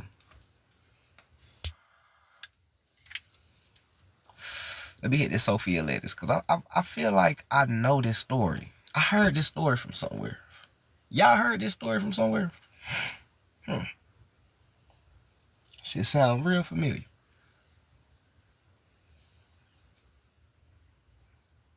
Movies are a reflection of real life. This is why they conduct these simulations that they call movies. Movies are a reflection of real life if you can read the Gnostic meaning behind them. And they can tell you what's next.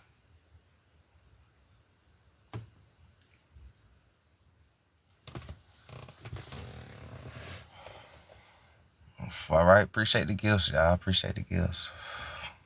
Thank y'all for the gifts. Y'all with me so far, though? Y'all tracking? Y'all good? Y'all straight?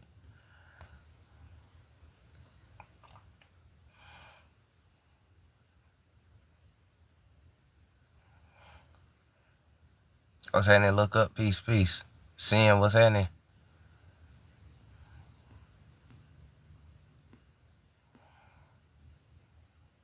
They control the narrative and what they want us to know.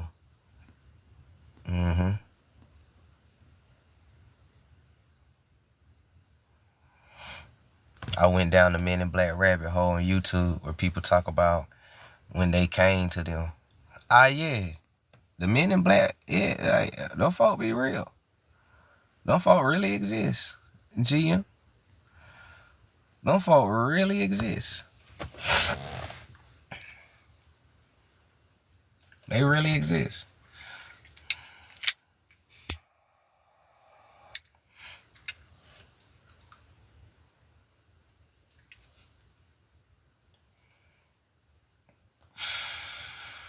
Yep.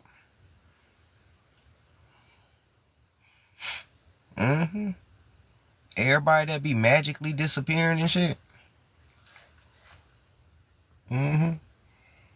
Inventions coming up, disappeared and shit, yep.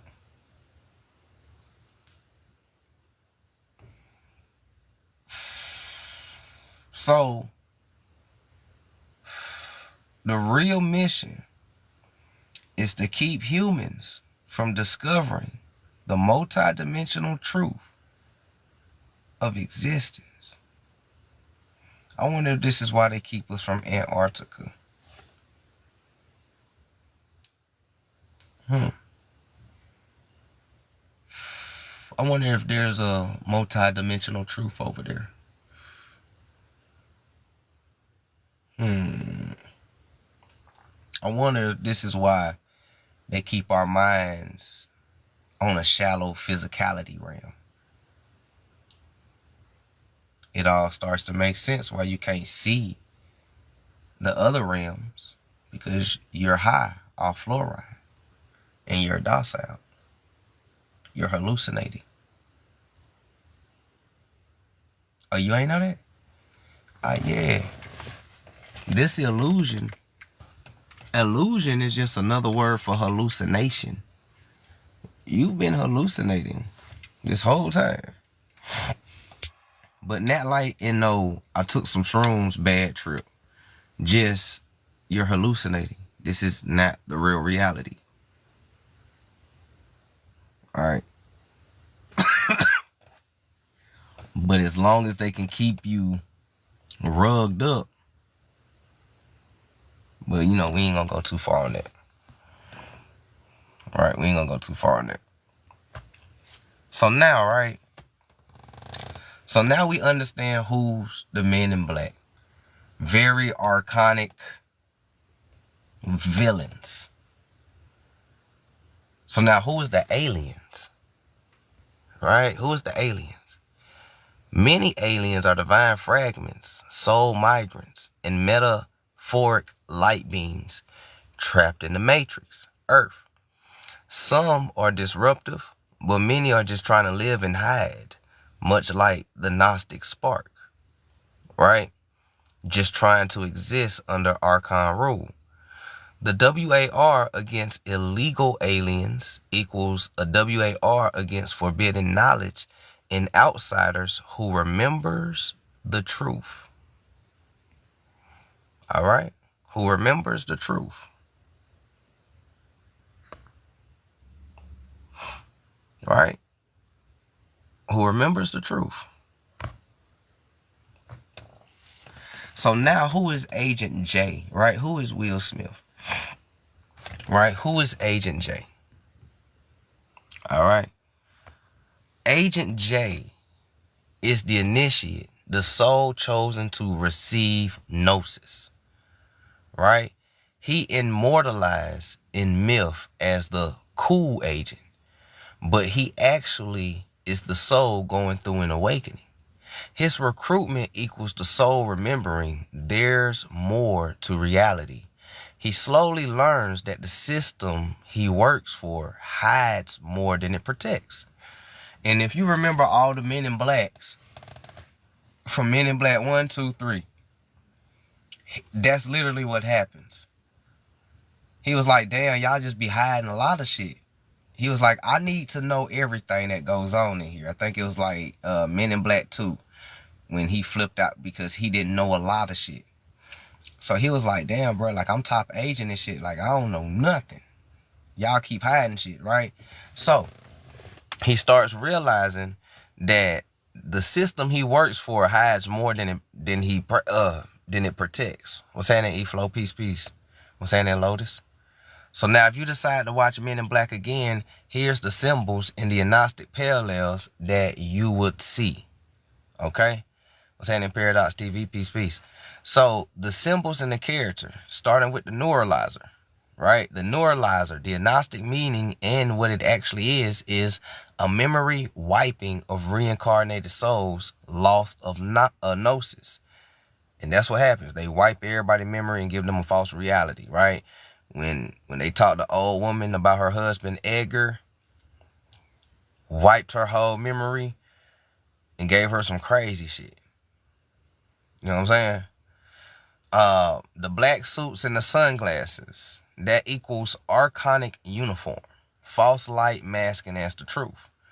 Right? This is why all federal agents wear black suits and glasses, right? This is literally a symbol of archon uniform, right?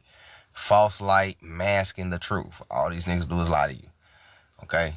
So the aliens hiding in human skin is a symbolic representation of divine sparks trapped in false flesh. Okay? Now, Edgar, the cockroach alien dude, he represents the Demiurge energy. He is a parasitic force obsessed with domination. And that was his whole premise of the whole movie, was on some parasitic shit. All right? Peep game. He only had one goal. All right? So now the tiny galaxy that's on the cat's collar, right? If y'all remember, on the cat, there was a tiny galaxy. This is what the whole fuss was about in the whole movie, was the tiny galaxy on the cat's collar. The cat name was Orion. Peep game. Right. So the tiny galaxy on the cat's collar is a symbol for the infinite universe within a microcosm. As above, so below. Right there in your face. Because it's a universe right here on Earth.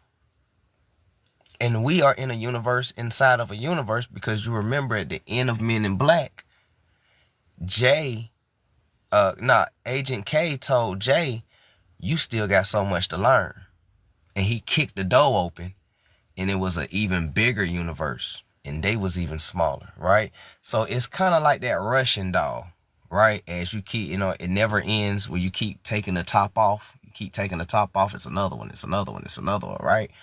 That's how the multi-dimensional universe is. It's different layers of parallel universes that's happening simultaneously around you. Right? This is one of the secrets and truths that they hiding from you. But they put it in all the movies all the time. Okay? So, the tiny galaxy on the cat's collar literally symbolizes the infinite universes within the microcosm. Literally, as above, so below. Agent J, Will Smith, he symbolizes the neophyte soul called into awareness, consciousness, the divine spark. Okay? So the Gnostic revelation of Men in Black, right? After we put all that together, you decide to go back and watch it, and what you will see with all the symbols, the Gnostic parallels, and everything you just got here. The Gnostic revelation that you will have from it by the end is this.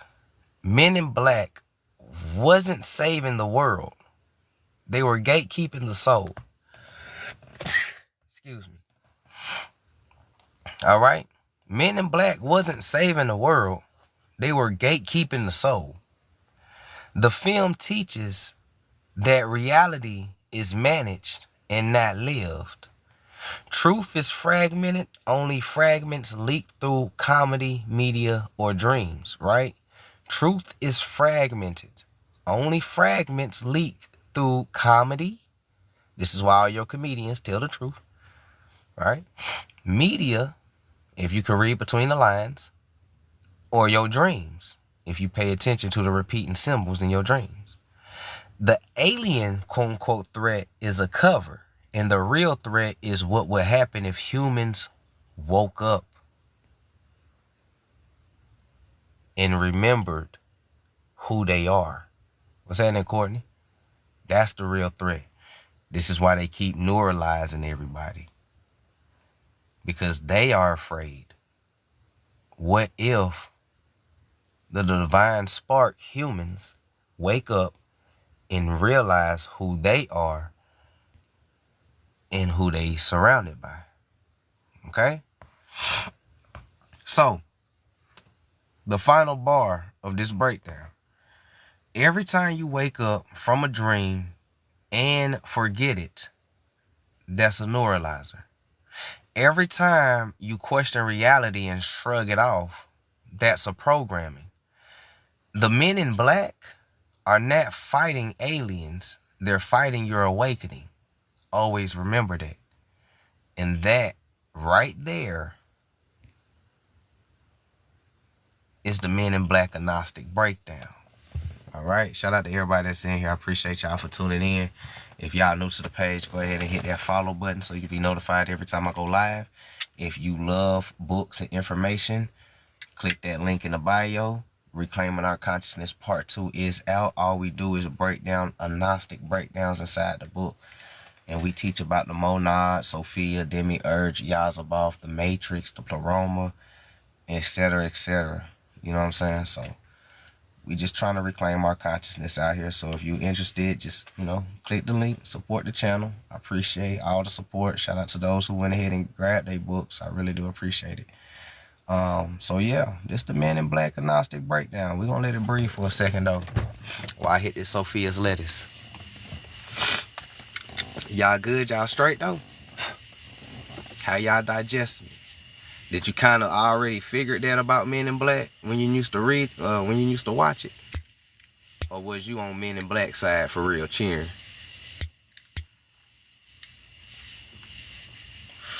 It's okay. Y'all could be honest. Y'all was cheering for Men in Black, what y'all?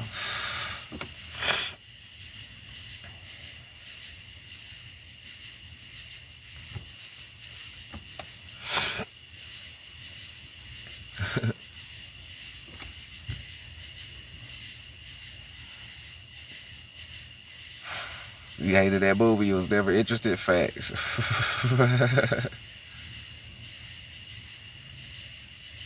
I appreciate the gifts, y'all. Well, some of the corruption comes out in other Men in Black movies. Yup, a lot of the corruption come out.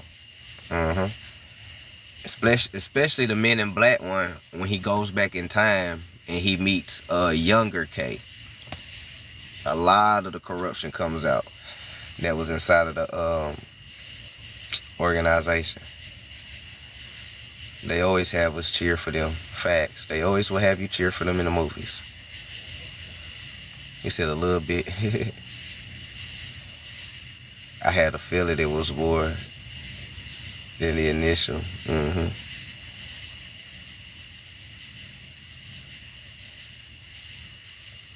You see nothing just watching that movie, facts. He was blowed watching those movies. Oh man, shout out to everybody that's in here. So that was Men in Black Gnostic breakdown. You know, we did Soul. Let's go back to the chart. Alright. This is Movie Gnostic Truth Part 3 by Signs for the Conscious Mind. Your host. We on the late night tip, blowing Sophia's leaf. It's all good. So, we broke down Soul, Pixar. We broke down Never Ending Story. Right? We broke down Men in Black. We broke down Drop Dead Fred. We broke down Who Framed Roger Rabbit. We broke down The Avengers. We broke down Black Panther. See what else we broke down. We broke down The Exorcism. You know, we broke down a lot of movies so far. You know, we been on a roll for the last week. We've been on the roll. We started learning about the monad, the source, the energy, the divine oneness, the genderless, the formless. You know, we learned about Sophia splitting from the monad, the divine feminine wisdom. You know, and she accidentally creates the material realm in Yazaboth. Yazaboth hijacks the material realm and pretends to be the false creator, the God that pretty much everybody's praying to right now in 2025. Some people got a necklace with Jesus on it. Some people got a tattoo with Jesus on it with a nice little scripture. You know what I'm saying? So this realm worships him unknowingly and some knowingly. So we learned about Sophia's fall, the creation of the material realm. We learned about Adam and Eve, or should I say atom in evolution, because that's what it really was when they teach you in Genesis, Genesis,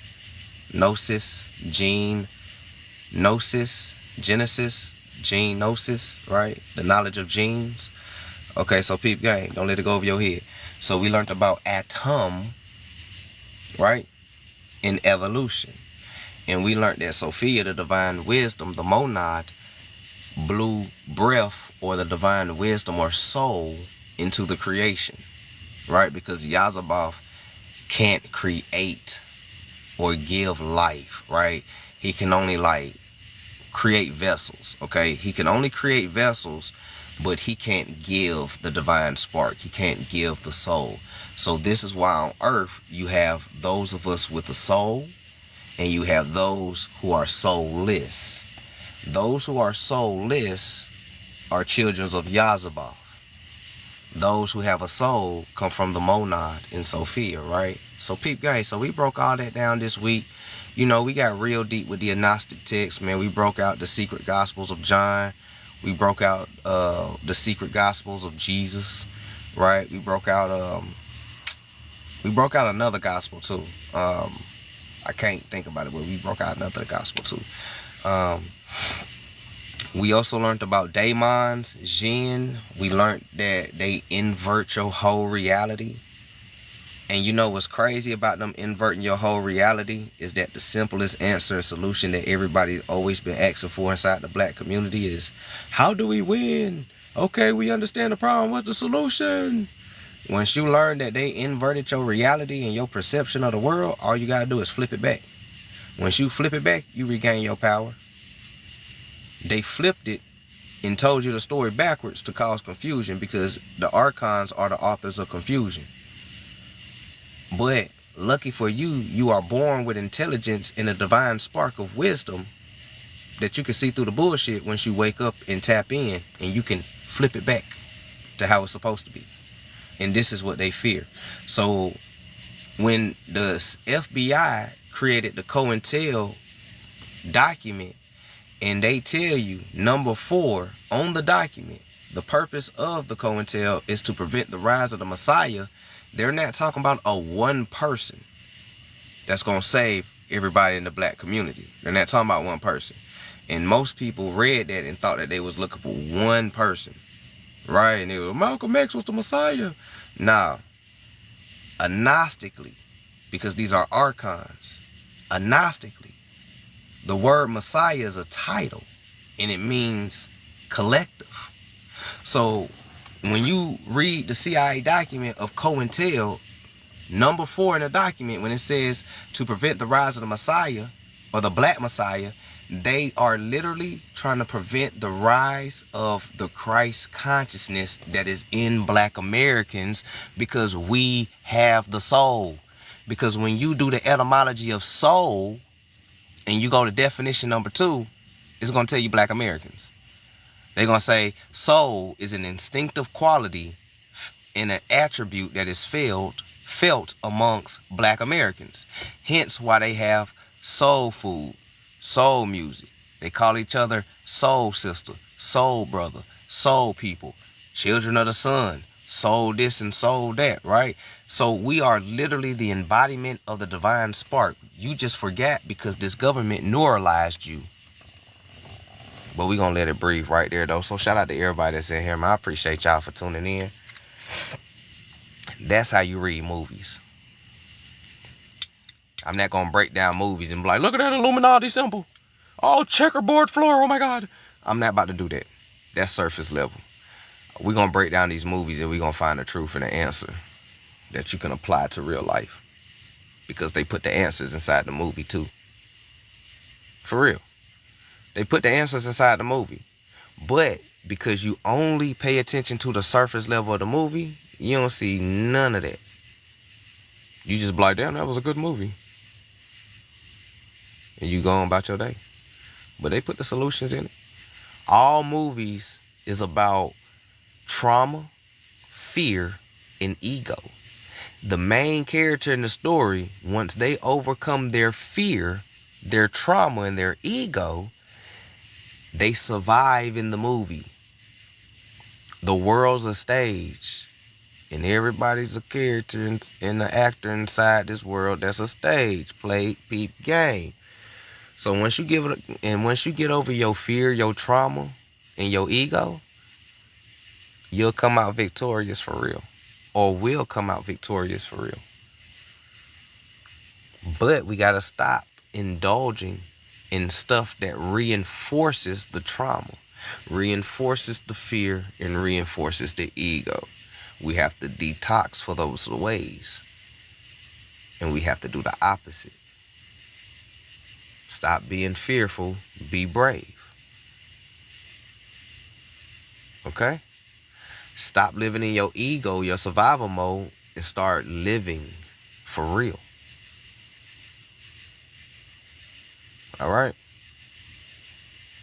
And stop revisiting your trauma and heal it. And forgive those who caused it, even if it's yourself, so you can move forward. because energy has to keep moving forward. You are energy. If you get stuck in a trauma loop, you are not moving forward as energy. So what energy does when it doesn't move? It explodes or it implodes. And this is where stress or mental breakdown happens. I can't take this shit no more, man. Fuck it. The bills, the gas, everything's high around this motherfucker. You know what I'm saying? When you get to that point, that's because you stuck. You forgot who you was. You have more power than these archons. You have more power than the governments that control you. How the hell do 99% let 1% control them? Listen, how do 99% let 1% control them? How? You outnumbered them, so they couldn't beat you physically. That's how I know colonial history is a lie too. They made up all that colonial shit. Oh yeah, I said it. Signs and symbols, TV, signs are for the conscious mind. I said it. Most of your colonial history is bullshit. It never happened. They made that shit up. Because the reason why they made a colonial story, because that is the basis of your trauma. Think about it. All black people always revert to slavery for trauma. Well, you know that we were slaves. You know we were slaves. You know we descend from slaves, right? You know the reason why we cook soul food, because we were slaves. You know the reason why we jump fast. We jump high, we run fast. It's because of slavery, right? You do know that, right? You know, everything is fucking slavery.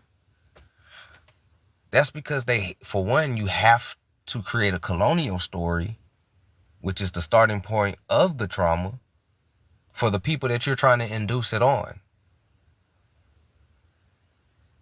These people can't create nothing. They only imitate, mimic, and reverse the script. And if I'm telling y'all everything is inverted, and mainstream society is trying to tell you that you was a slave, and I'm telling you that anything mainstream is inverted, and if you flip it back, then what's the inversion of a slave? Because my G, you just became enslaved, if we gonna tell the truth. Nobody else told you. I'm gonna tell you, you just became enslaved. All that colonial shit, nope, didn't happen. Yeah, I said it didn't happen. Nope. Christopher Columbus never existed. The Vatican created him and created his journals. Amerigo Vespucci never existed. The Vatican created him, created the journals. The church, Archon, Yazabov, illusions. The etymology of propaganda, you can look it up right now. The etymology of propaganda means a committee of cardinals of the Roman Vatican Church. You'll think propaganda means some other shit, but the etymology of propaganda is not in action. It's a group of people. And what do these group of people do?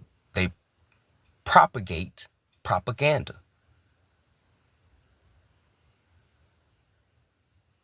You've been more of a mental slave than a physical slave. This is the reason why I like PSYOP, psychological warfare, silent weapons, required war, COINTELPRO. I like all the FBI I like all this shit. Why? Because it teaches you that you've been more of a mental slave than a physical slave. They couldn't whoop your ass physically, so they had to neuralize you. And this is what the Indian boarding schools was. This is what the colored children asylums was. This is the reason why a lot of people is hitting roadblocks in their genealogy, because a lot of our people was orphans. The slaves was the children. This is why you got child labor laws. Emancipation is for children. So when so-called Abraham Lincoln, which is not even his real name, but anyways, when he emancipated the slaves, he emancipated children. Because after that, child labor laws became a thing. See, they didn't even tell you real slavery. They didn't tell you it was children. It's easy to brainwash children. You gotta get the adults out the way first. What happened to the adults? They got strange fruited. They got thrown in mental asylums. They got put in prisons. No different than now. Leaving the children wide open for attacks, just like now. If it's not broke, don't fix it. Right? If it ain't broke, don't fix it. Our people have perception upside down. The school is failing our children. No, it's not. The school doing exactly what the Rothschilds built the school to do. The school is there to dumb you down. Dull your creativeness. Teach you to obey, listen, regurgitate. Obey, listen, regurgitate. Because that's all school is. School is all about regurgitation. It ain't hard to graduate. It ain't hard. All you got to do is listen, memorize what the fuck the person told you, open the book, because the answer's always in the book. Go to page such and such, find the shit, write it down, memorize it, take a test Friday, pass the test because you got good memory skills and you can regurgitate shit. That's all school is. School ain't got shit to do with intelligence. School ain't got shit to do with intelligence. School is about regurgitating. Indoctrinating is what it is.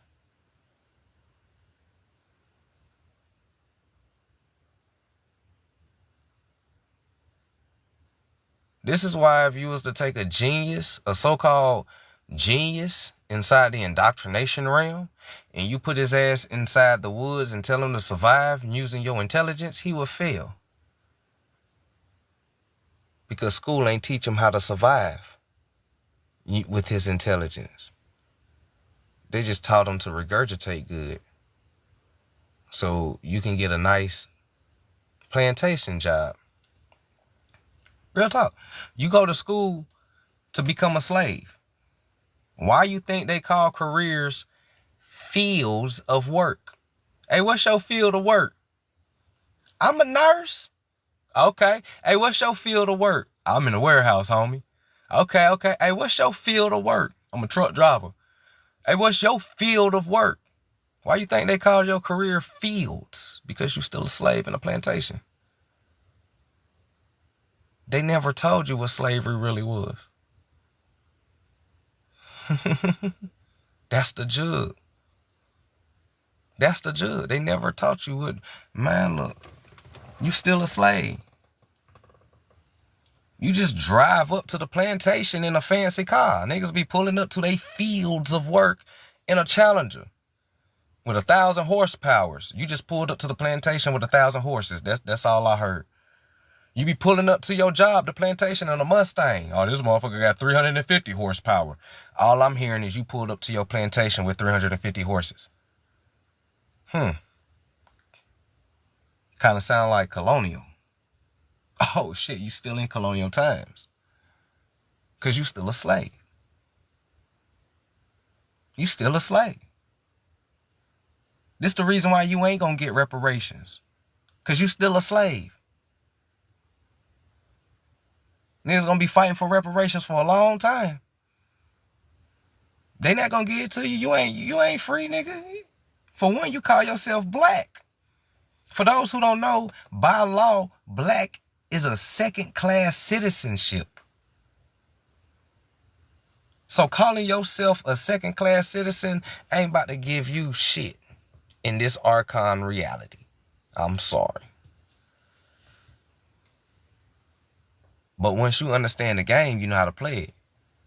See, nobody ever gave you the instructions to the game. They never told you what the game was. So you just out here freestyling like a person who just put a game in and didn't read the instructions. He just hit, hey, fuck, I'm just trying to get the game started. I learned along the way. That's how you are right now. But nobody gave you the instructions. Nobody told you what the game was. Because they are afraid of your divine spark. If you knew what the game was, you will win. Now listen to me. I'm telling you some real shit, and I got it inside my books. My ebooks got a whole lot of solutions in here, and I break all this shit down inside my ebooks. That's why I tell y'all, hey, hit that link in the bio and go and grab it. Look, the reason why they don't tell you what the game is because your divine spark, your divine wisdom, you will win. Because everything you do, you outshine motherfuckers. No matter what you do, you outshine it. Because it's in your nature to do that. So the game, I'm about to tell you what the game is. I'm going to tell you what the game is. And it's crazy because a lot of y'all already know what the game is. The game is economics. The game is economics. If you want to know how to win the game is economics, but not economics like you think. Man, how's it economics when they control everything? Not that type of economics. We talking about self-determination economics. Not consumerism economics. We talking about self-determination economics, which is something totally different.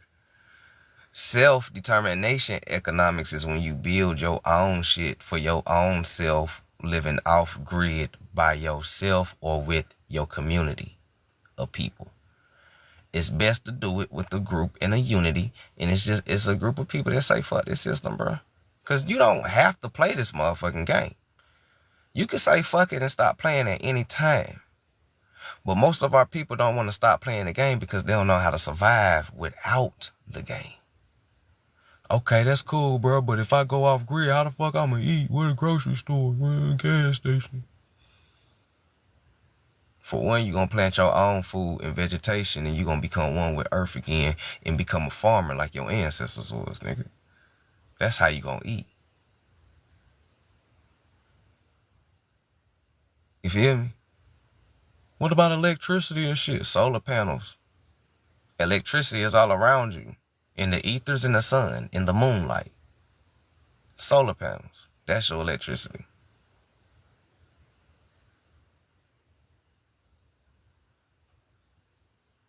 But I ain't about to give you the whole survival kit of off-grid living. But just know it's millions of people who's living off-grid right now. For real, it's millions of people. Go research. Millions of people living off-grid right now. It ain't too many people playing this matrix like that anymore. I'm telling you. Ain't too many people playing this matrix. And when I start seeing a lot of YT people going off grids, I know something is up. Because a lot of them is abandoning a so-called system that was supposed to be made for them to flourish. Man, what's up with the game? The game is rigged. So now if you learn that the game is rigged, then the only solution is to stop playing the game. The more you play the game, the more you keep the illusion alive. Stop playing the game.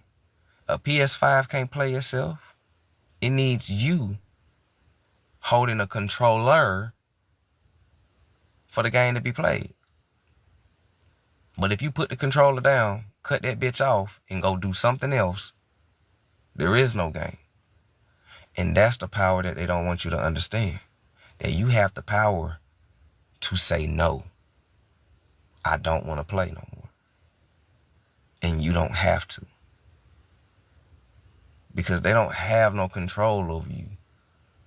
The fear is false. The illusion ain't real.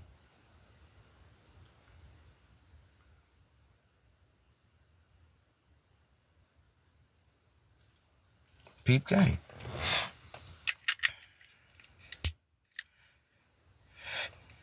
Shit, peep game.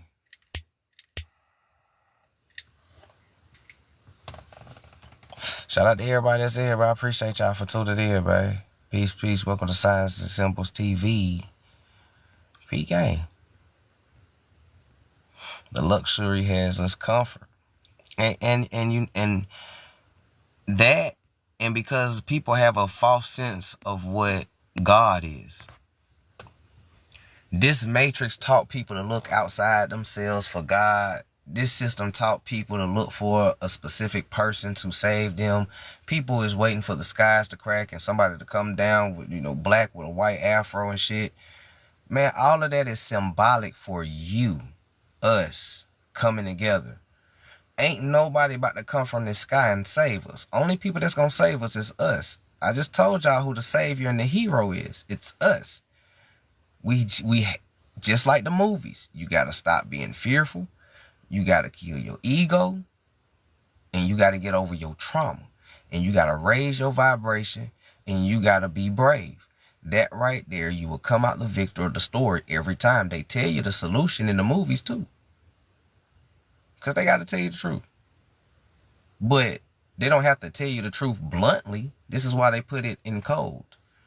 But they got to tell you the truth. They just encode it. Right? So, P gang, we are the saviors. So this is why we need men to stop beefing with women. We need women to stop beefing with men, because we are the personification of the divine feminine and the divine masculine. When we come together, we create monad, the pure consciousness. They know this. This is why they broke up the household, because the household was some of the most powerful things inside of our community. Because if every household was vibing how pure consciousness, equally yoked, divine women and divine men, our community was untouchable. They knew this. We was a force to be reckoned with. So they had to split us up.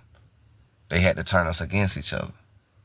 They had to traumatize the children, because when the man and the woman split up, it traumatizes the child. Now the child got trauma that they have to heal when they get older. You understand me? All of this shit matters. All of it matters, because it is matter. Don't let it go over your head. Right? So they had to separate us.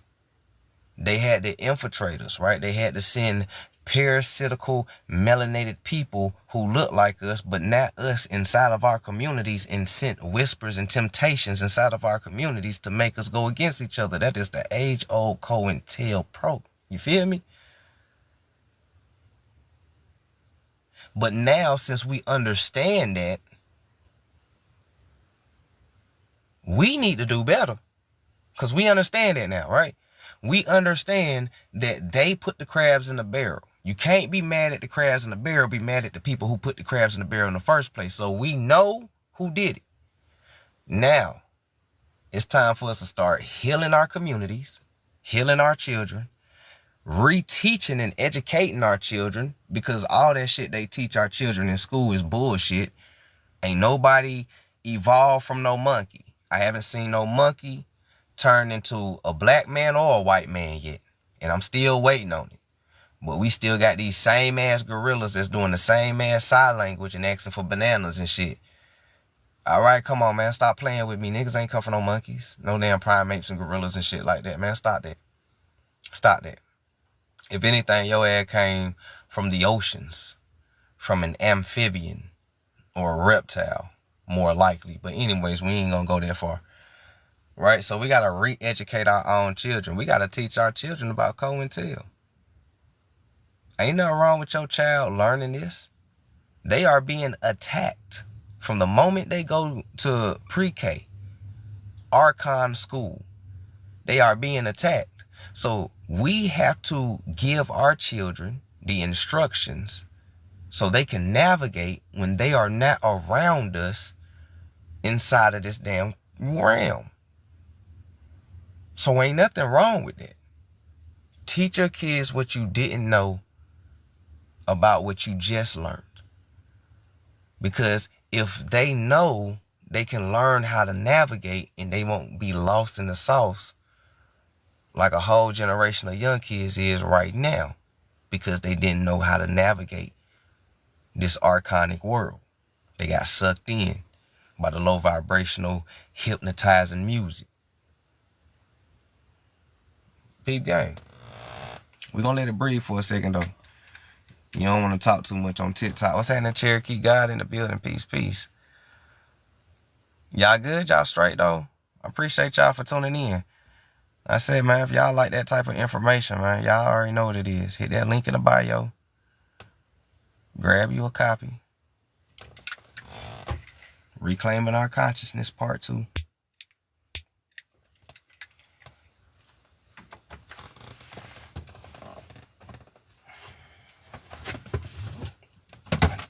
Let me get some of this water.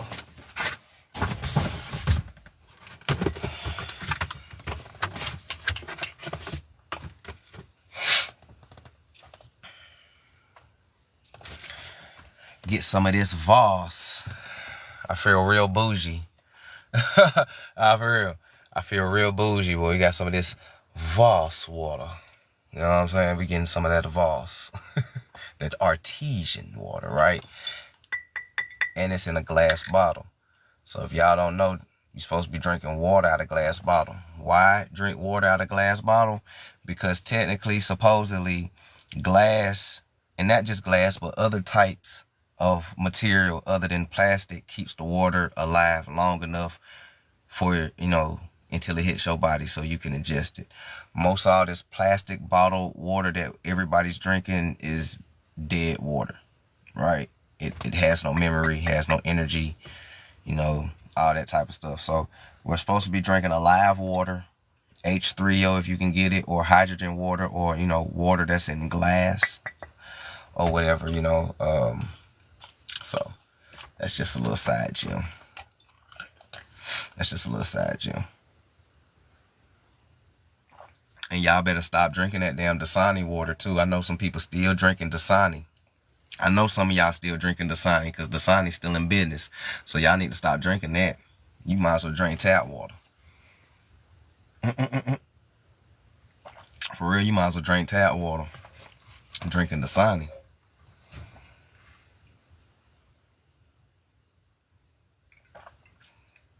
And the water tastes better too. I ain't even gonna cap. You can tell the difference in taste.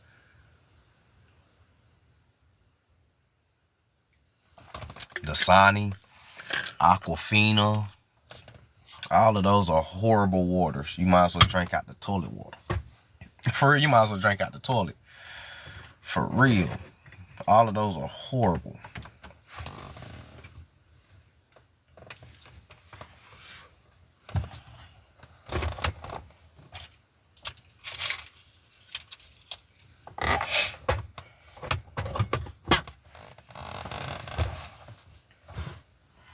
Copper vibrates at 432 hertz alkaline. Yeah, you can drink water out of a few things. Hold on, I'm trying to find my whatchamacallit. Yeah, you can drink water out of a few things. You can drink water out of copper cups. You can drink water out of glass. You can drink water out of cups made out of ruby, emerald, obsidian, jasper, quartz. You can drink water or just drink things and even store food if you want to. And a lot of these things like that, you know, it keeps the life, it keeps recharging the molecules.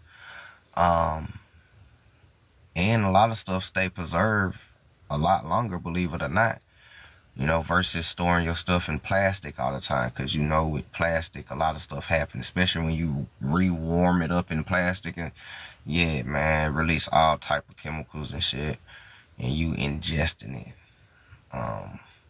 So yeah, so this is why your grandmama, I don't know how old y'all grandmamas is, but you know, my grandma normally store stuff in like glass containers. You know, if she used plastic containers, it'd be stuff like corn, but you're not warming it up in the glass. I mean, in the plastic containers. Like, she normally dumps it out and then like re-warm it up and shit. But most of her stuff is always stored in like glass containers and stuff. You know, Tupperware mostly be like for sugar and creamer.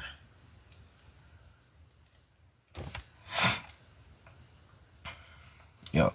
Yeah, they got quartz cups and all that. It's pretty dope. Said be careful, some stones leak toxic things into the water. What stones leak toxic things into the water? Can you provide a source? You gotta have a source of things. You can't just be coming in here sliding information and sliding out. That's not how things work.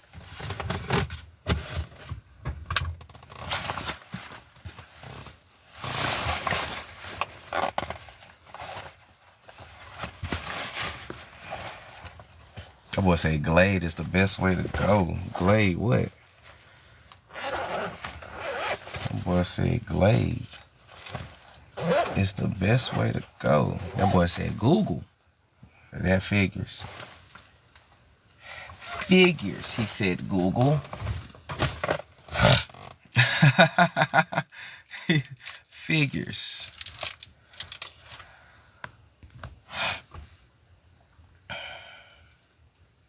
Oh, nah, it ain't that type of line, fam.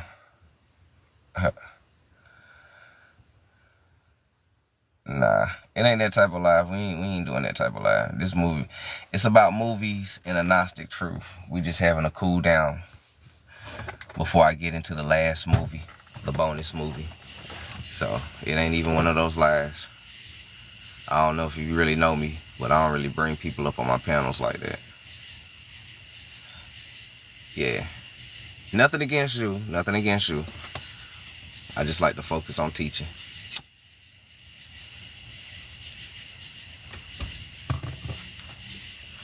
So y'all ready for this mysterious movie that I had for y'all? You know, I told y'all I had this bonus mysterious movie breakdown for y'all, right? So we went over Soul. We went over The Right earlier. We went over Men in Black. And we went over Never Ending Story. So I have a bonus movie of a Gnostic truth that I'm about to get ready to bring to y'all. And a lot of y'all just recently seen it.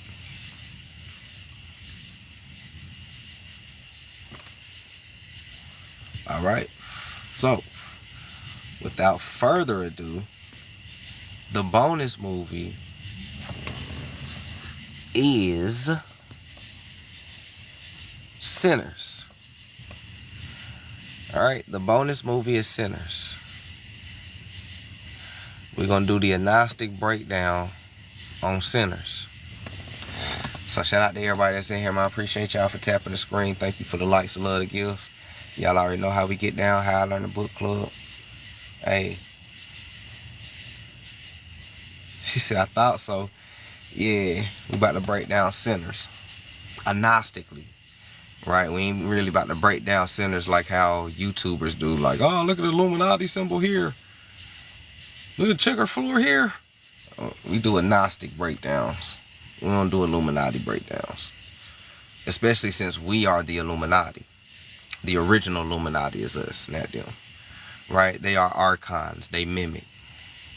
They imitate. They don't create. So they wiped your memory of being the original Illuminati or enlightened ones, Sophia's wisdom. And they put on the mask of so-called Illuminati and they demonized it and made you scared of it. This is how they make you scared of your culture all the time. Right? You say you knew I was going to say sinners? Yeah, we all synchronized. Right? But this is how they make you scared of your culture all the time, right? They wipe your memory from it. They imitate it. Use all your signs, symbols, and sigils. Make you think it's demon work. Keep you away from it.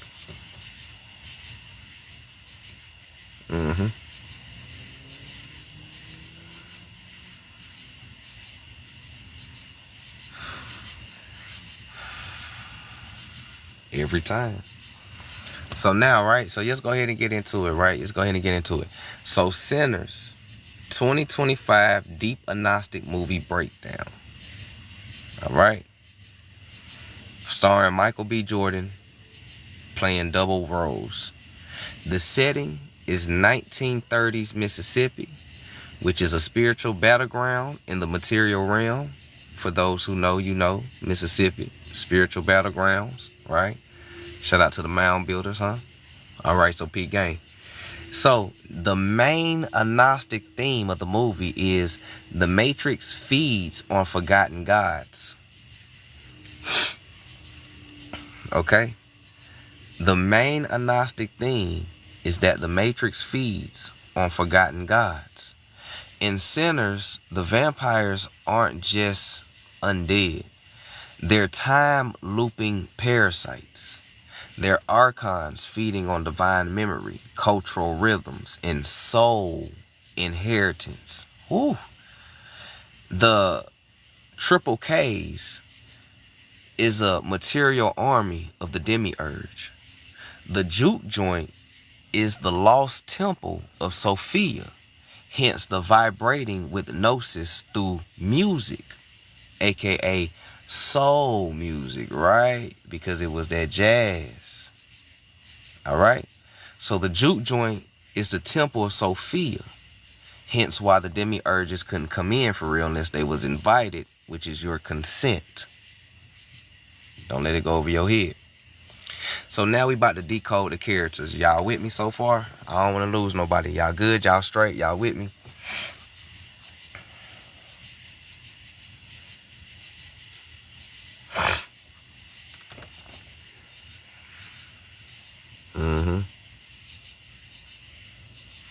Told you we ain't about to break this down like them YouTubers.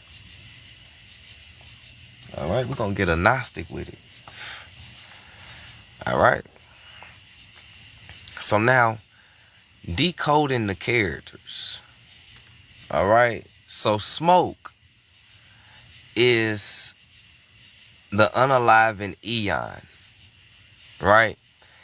WAR branded protector, burdened by illusions of sin. He sacrifices himself, aka Christ consciousness Sophia hybrid moment, and tries to fight with bullets, but truth is vibration. Now stack is the spark that carries on, wild, flawed, but free. He inherits the spiritual transmission and survives the fire stained in blood, which is the resurrection, right? So the twin dynamic is one soul split, right? Sophia, monad, Sophia, Christos, right? The twin dynamic is one soul split, Cain and Abel, Sophia, Christos. In sinners, both are needed to reclaim wholeness, right? Both are needed to reclaim wholeness. All right. So now, what's happening, lady? Promise. Peace, peace. Timothy, what's good? So now, the vampires, right? We about to decode the vampires. So the vampires decoded, right? Clear as day, the vampires are the archons. All right? Clear as day. Vampires are archons. Right? They soul harvesters, not just blood drinkers. All right? Not just blood drinkers, but they're soul harvesters. Okay? They attack during the juke joint's opening, which is initiation. Remic targets ancestral memory. Sunlight and rhythm destroys the vampires. Okay? Sunlight and rhythm destroys the vampires, as you've seen in the movie. But why the music, though? We're going to go ahead and start with the music because you know that we are soul folks. You know, we are music childs, right? All right. So music is a mystic transmission. Blues equals ancestral codes in soul alchemy. Sammy's singing equals Sophia's remembering herself. The piano scene equals spiritual survival through sound. Okay?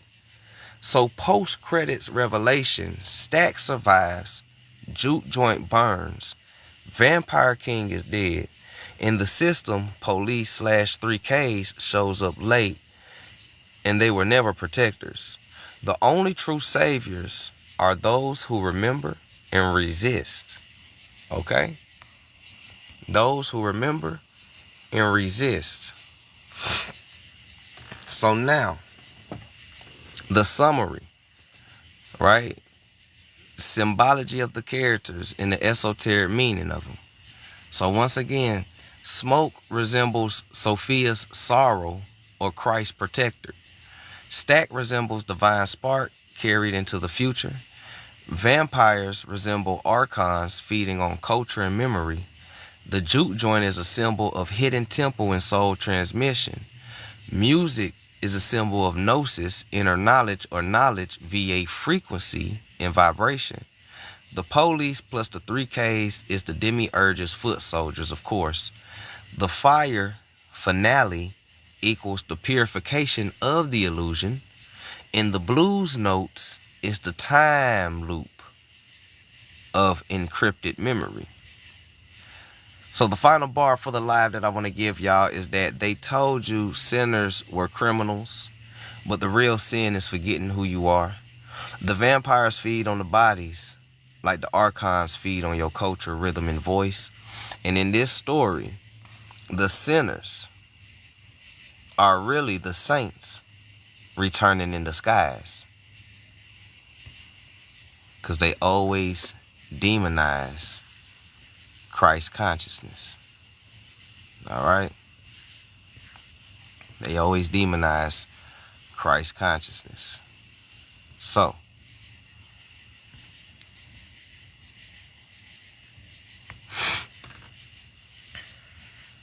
you feel me? So, anybody got any questions? Anybody want to add anything? This is the time to do it now. You know, we just vibing. I'm about to spark the last Sophia's lettuce, so y'all know that when we blaze the last Sophia's lettuce at the night, by the time it's over with, that's when the live will be over with. So right now, you know, we just gonna talk, dialogue. Anybody got any questions? Anybody want to know anything? Feel free. You know what I'm saying?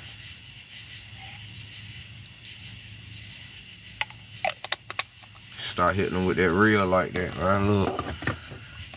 Shit, all I know how to do is be real, man. I can't stop hitting them with something that's natural.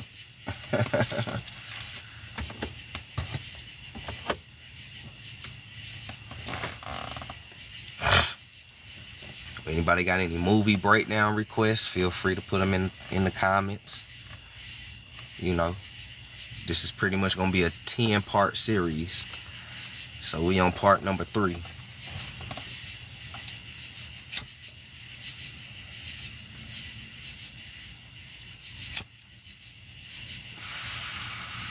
We're gonna hotbox this one though. We're gonna hotbox this one. How y'all doing? How y'all feeling?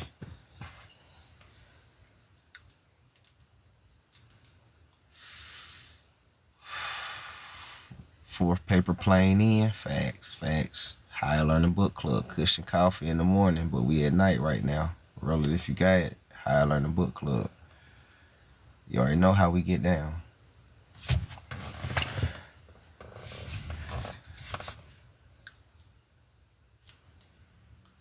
So, you know, like I said, if y'all are interested inside my ebooks, you can hit the link in my bio on my main page.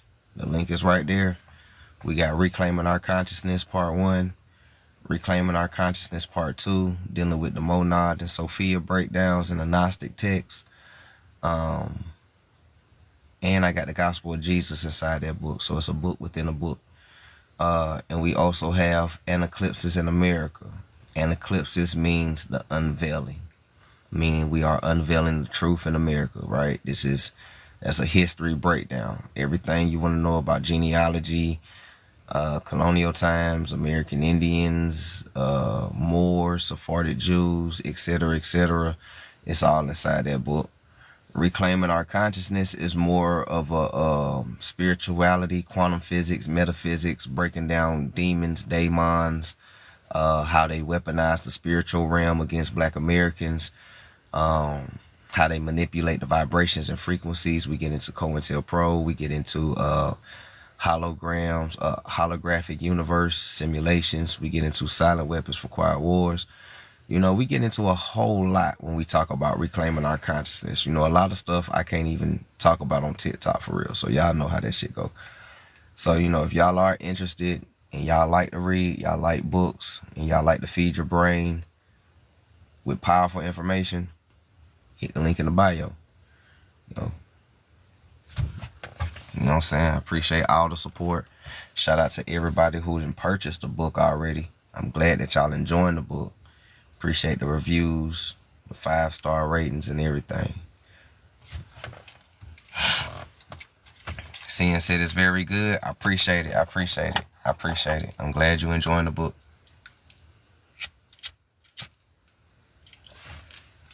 I'm glad you enjoyed the book.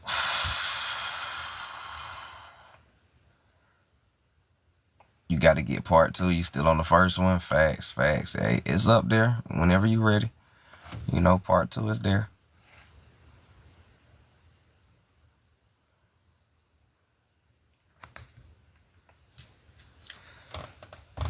It said herbs or anything for asthma. Mullein leaf. Get mullein leaf. Appreciate that, beekeeper. I know you'll enjoy them. Mullein root or mullein leaf is good. Cinnamon is good. Believe it or not, Sophia's lettuce is good for asthma. There's a few things that's good for asthma. That's natural.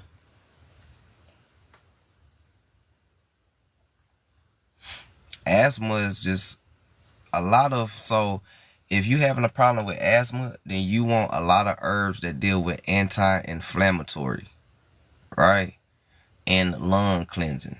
Those are the type of herbs that you want if you're dealing with asthma, right? Lung cleansing and anti-inflammatory.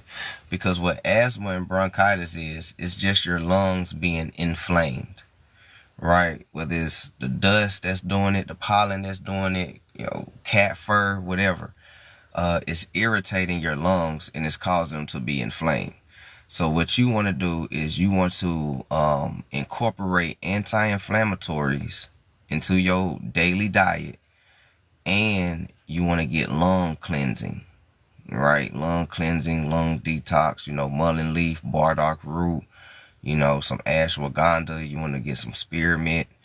You want to get a lot of those things and change the type of water that you drink and the type of food that you eat, because a lot of mucus can cause your lungs to inflame as well too, right? So, you know, there's a few remedies for that. There's a few remedies for that.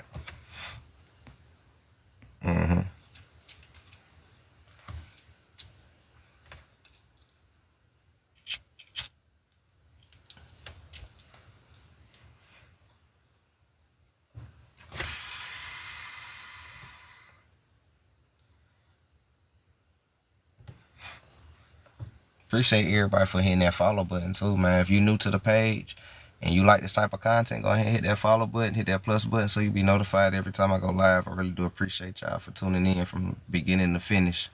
I'm glad y'all enjoying the content. You know, we doing a little switch up here. We trying something new. Trying something new. We on that agnostic tip over here. You know, we on that agnostic tip heavy over here. Very esoteric and hoodoo.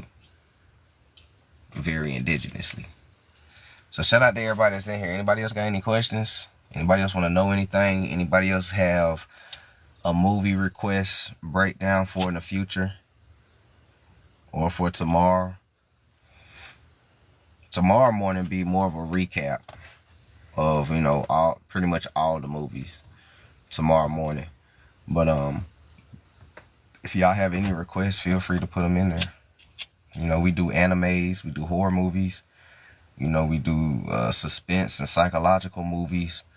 You know, shit, we do all genres. We do all genres. Now y'all got messages in them if you know how to read them. For real. Now y'all got messages in them if you know how to read them. The kids movies got the most messages. Right? If we had to do a top 5, the kids movies hold the most messages.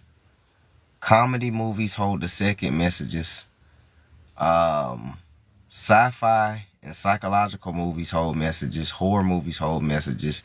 And a lot of those agent movies, right? Like Born Identity, Enemy of the State.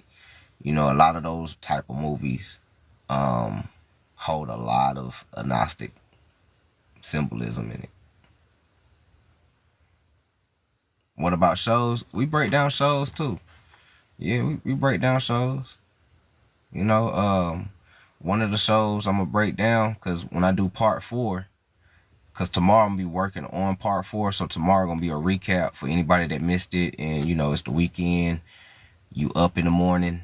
I normally go live about 8. I mean not 8, but I normally go live about 9 o'clock East Coast time. I want to say on the weekends I normally go live at 9 o'clock East Coast time in the morning. But 10 o'clock the latest, right? So we have a cushion coffee in the morning session on the weekends, and we recap a lot of Gnostic information that, you know, you probably missed because you're new to the page, or, you know, or you probably just missed it because of work or something like that. So, you know, we're going to do a recap. So I'm going to be working on part 4 of the Gnostic breakdowns in Hollywood. So part 4 going to be more of like TV shows, right? We're going to do Lucifer, right? We're going to do A Good Place. I don't know if y'all seen that TV show, A Good Place. You know, very esoteric, and talks about the inversion very blatantly. So, right, so A Good Place, Lucifer, what's another movie we'll break down? I mean, another TV show we'll break down. We already did The Sandman. We can break down Umbrella Academy. I don't know if y'all seen Umbrella Academy, but we can break that one down as well too, as a TV show.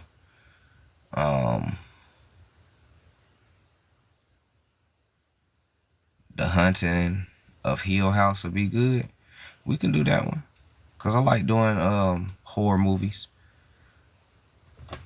and that can be that one horror movie that we do out of the TV shows.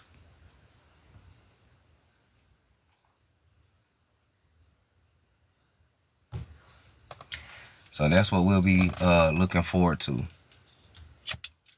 for breakdown part 4.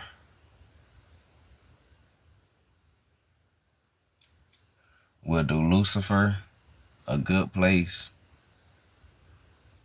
We'll do The Haunting of Hill House.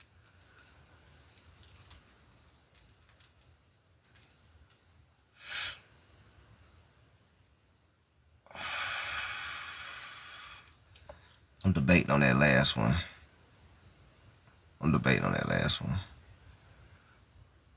Cause I could do a superhero TV show like The Flash, Green Arrow, or something like that. I might do The Flash.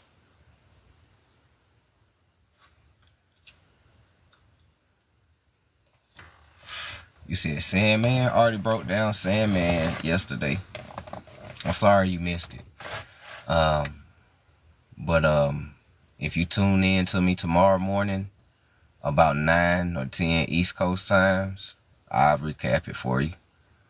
Because we're doing a recap in the morning. So I'll recap it if you want to tune in the morning. Cushion coffee in the morning.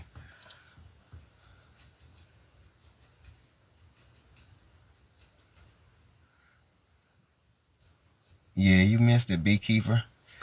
Yeah, I broke down Sandman last night and in the morning yesterday. Is it on my YouTube? Not last night's live. I'm still waiting on it to be processed. It's still downloading. So I'm still waiting on it to process. But it should be done tonight. And then I'll post it tomorrow morning. So I'll let y'all know when it's posted tomorrow morning. But I'll post it tomorrow morning before I hop on live. So, yeah, we'll do that one.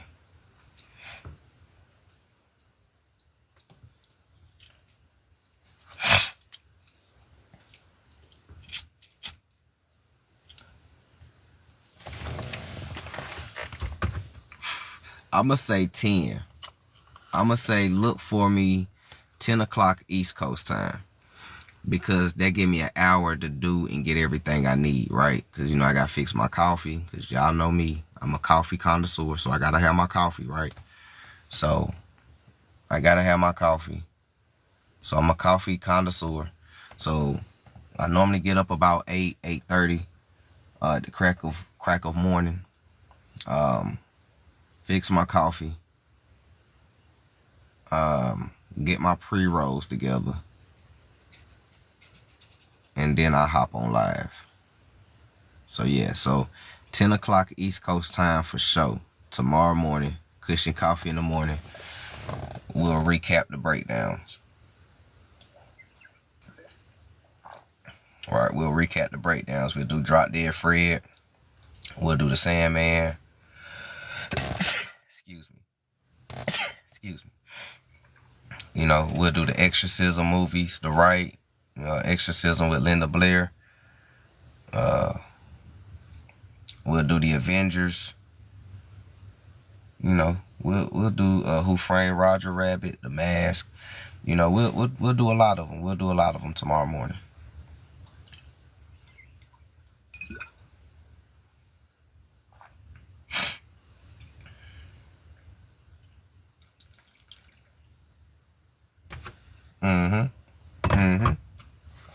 Yup.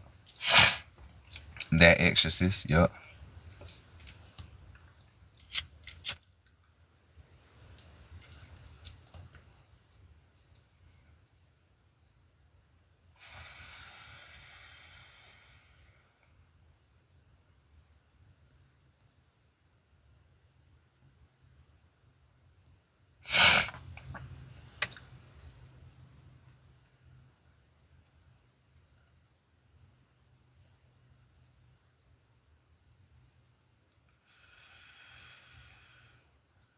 And shit, we might read a little something from Reclaiming Our Consciousness Part 2. In between all of that, we might crack Reclaiming Our Consciousness Part 2 back open. Read something from it. I don't know. I'm gonna have a live ready though.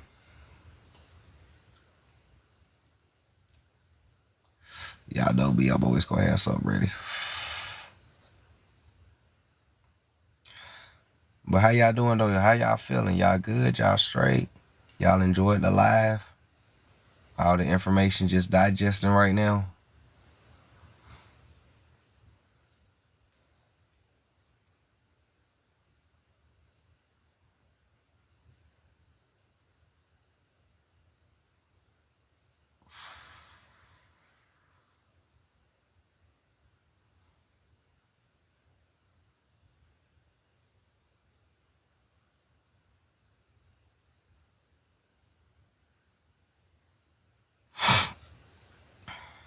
You said you new here, you like what you heard.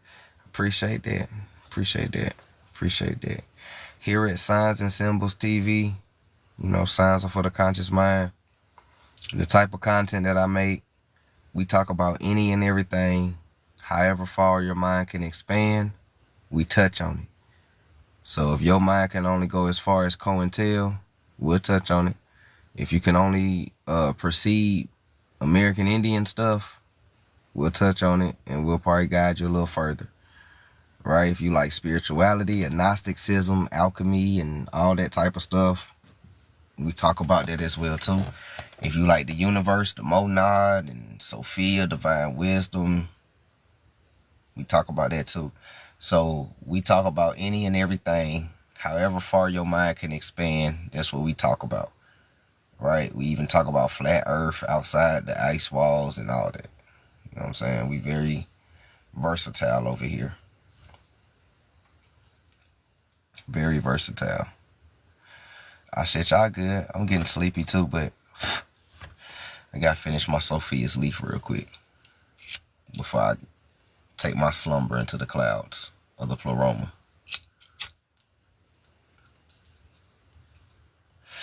You love truth. I love truth too. That's why I say y'all are in the right place to be. That's why I appreciate everybody that followed the page. I hope to see y'all in future lives. Every day I go live, every time I go live, we talk about something new that connects to something old that we just talked about, right? So what I mean is, if we talked about movies and the Gnostic teachings and the inversions and how they play mind games with you, right? Then I would talk about Silent Weapons for Quiet Wars. Or I'll break out my CIA document that I have that talks about how motion pictures is the most powerful propaganda tool to the United States disposal, right? I got that CIA document. Inside that CIA document, it tells you that one of the powers that they have of this propaganda machine called media, aka movies and social media and et cetera, right? They can make the truth appear as false, the lie, and they can make the lie appear as the truth. And that is the same concept as the Hollywood movie breakdown that I'm teaching y'all. That they're not making movies, they're making simulations because they want to see who's awoke and who is still asleep. Can you tell who the enemy is? Can you tell who the hero is? Because inside this inversion of reality, the hero is actually the villain. And the villain is actually the hero.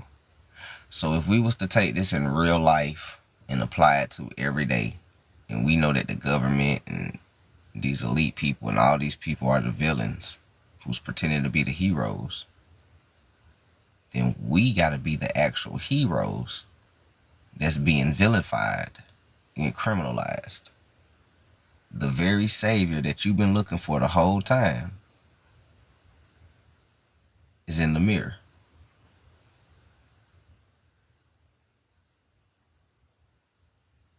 All right? So peep game.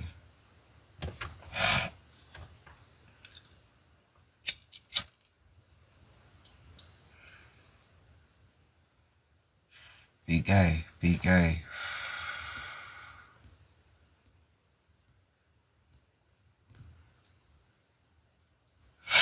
So you know,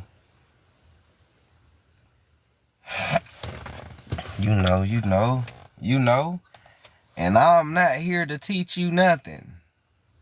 I'm just here to help you remember, because you already know all this. You just forgot you knew this.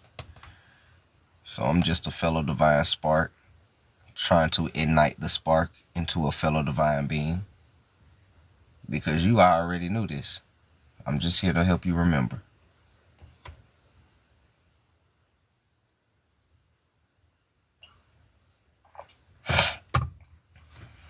One 144 hertz, unity consciousness. The first law of universal law, the divine oneness. We are all one. We are all connected. We are all part of the collective, the monad, in Sophia wisdom.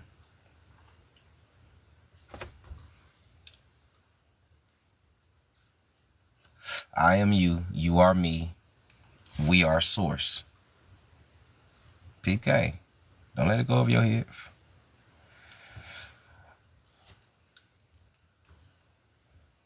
But with that being said, though, facts saying, I'm about to go ahead and shut it down to myself.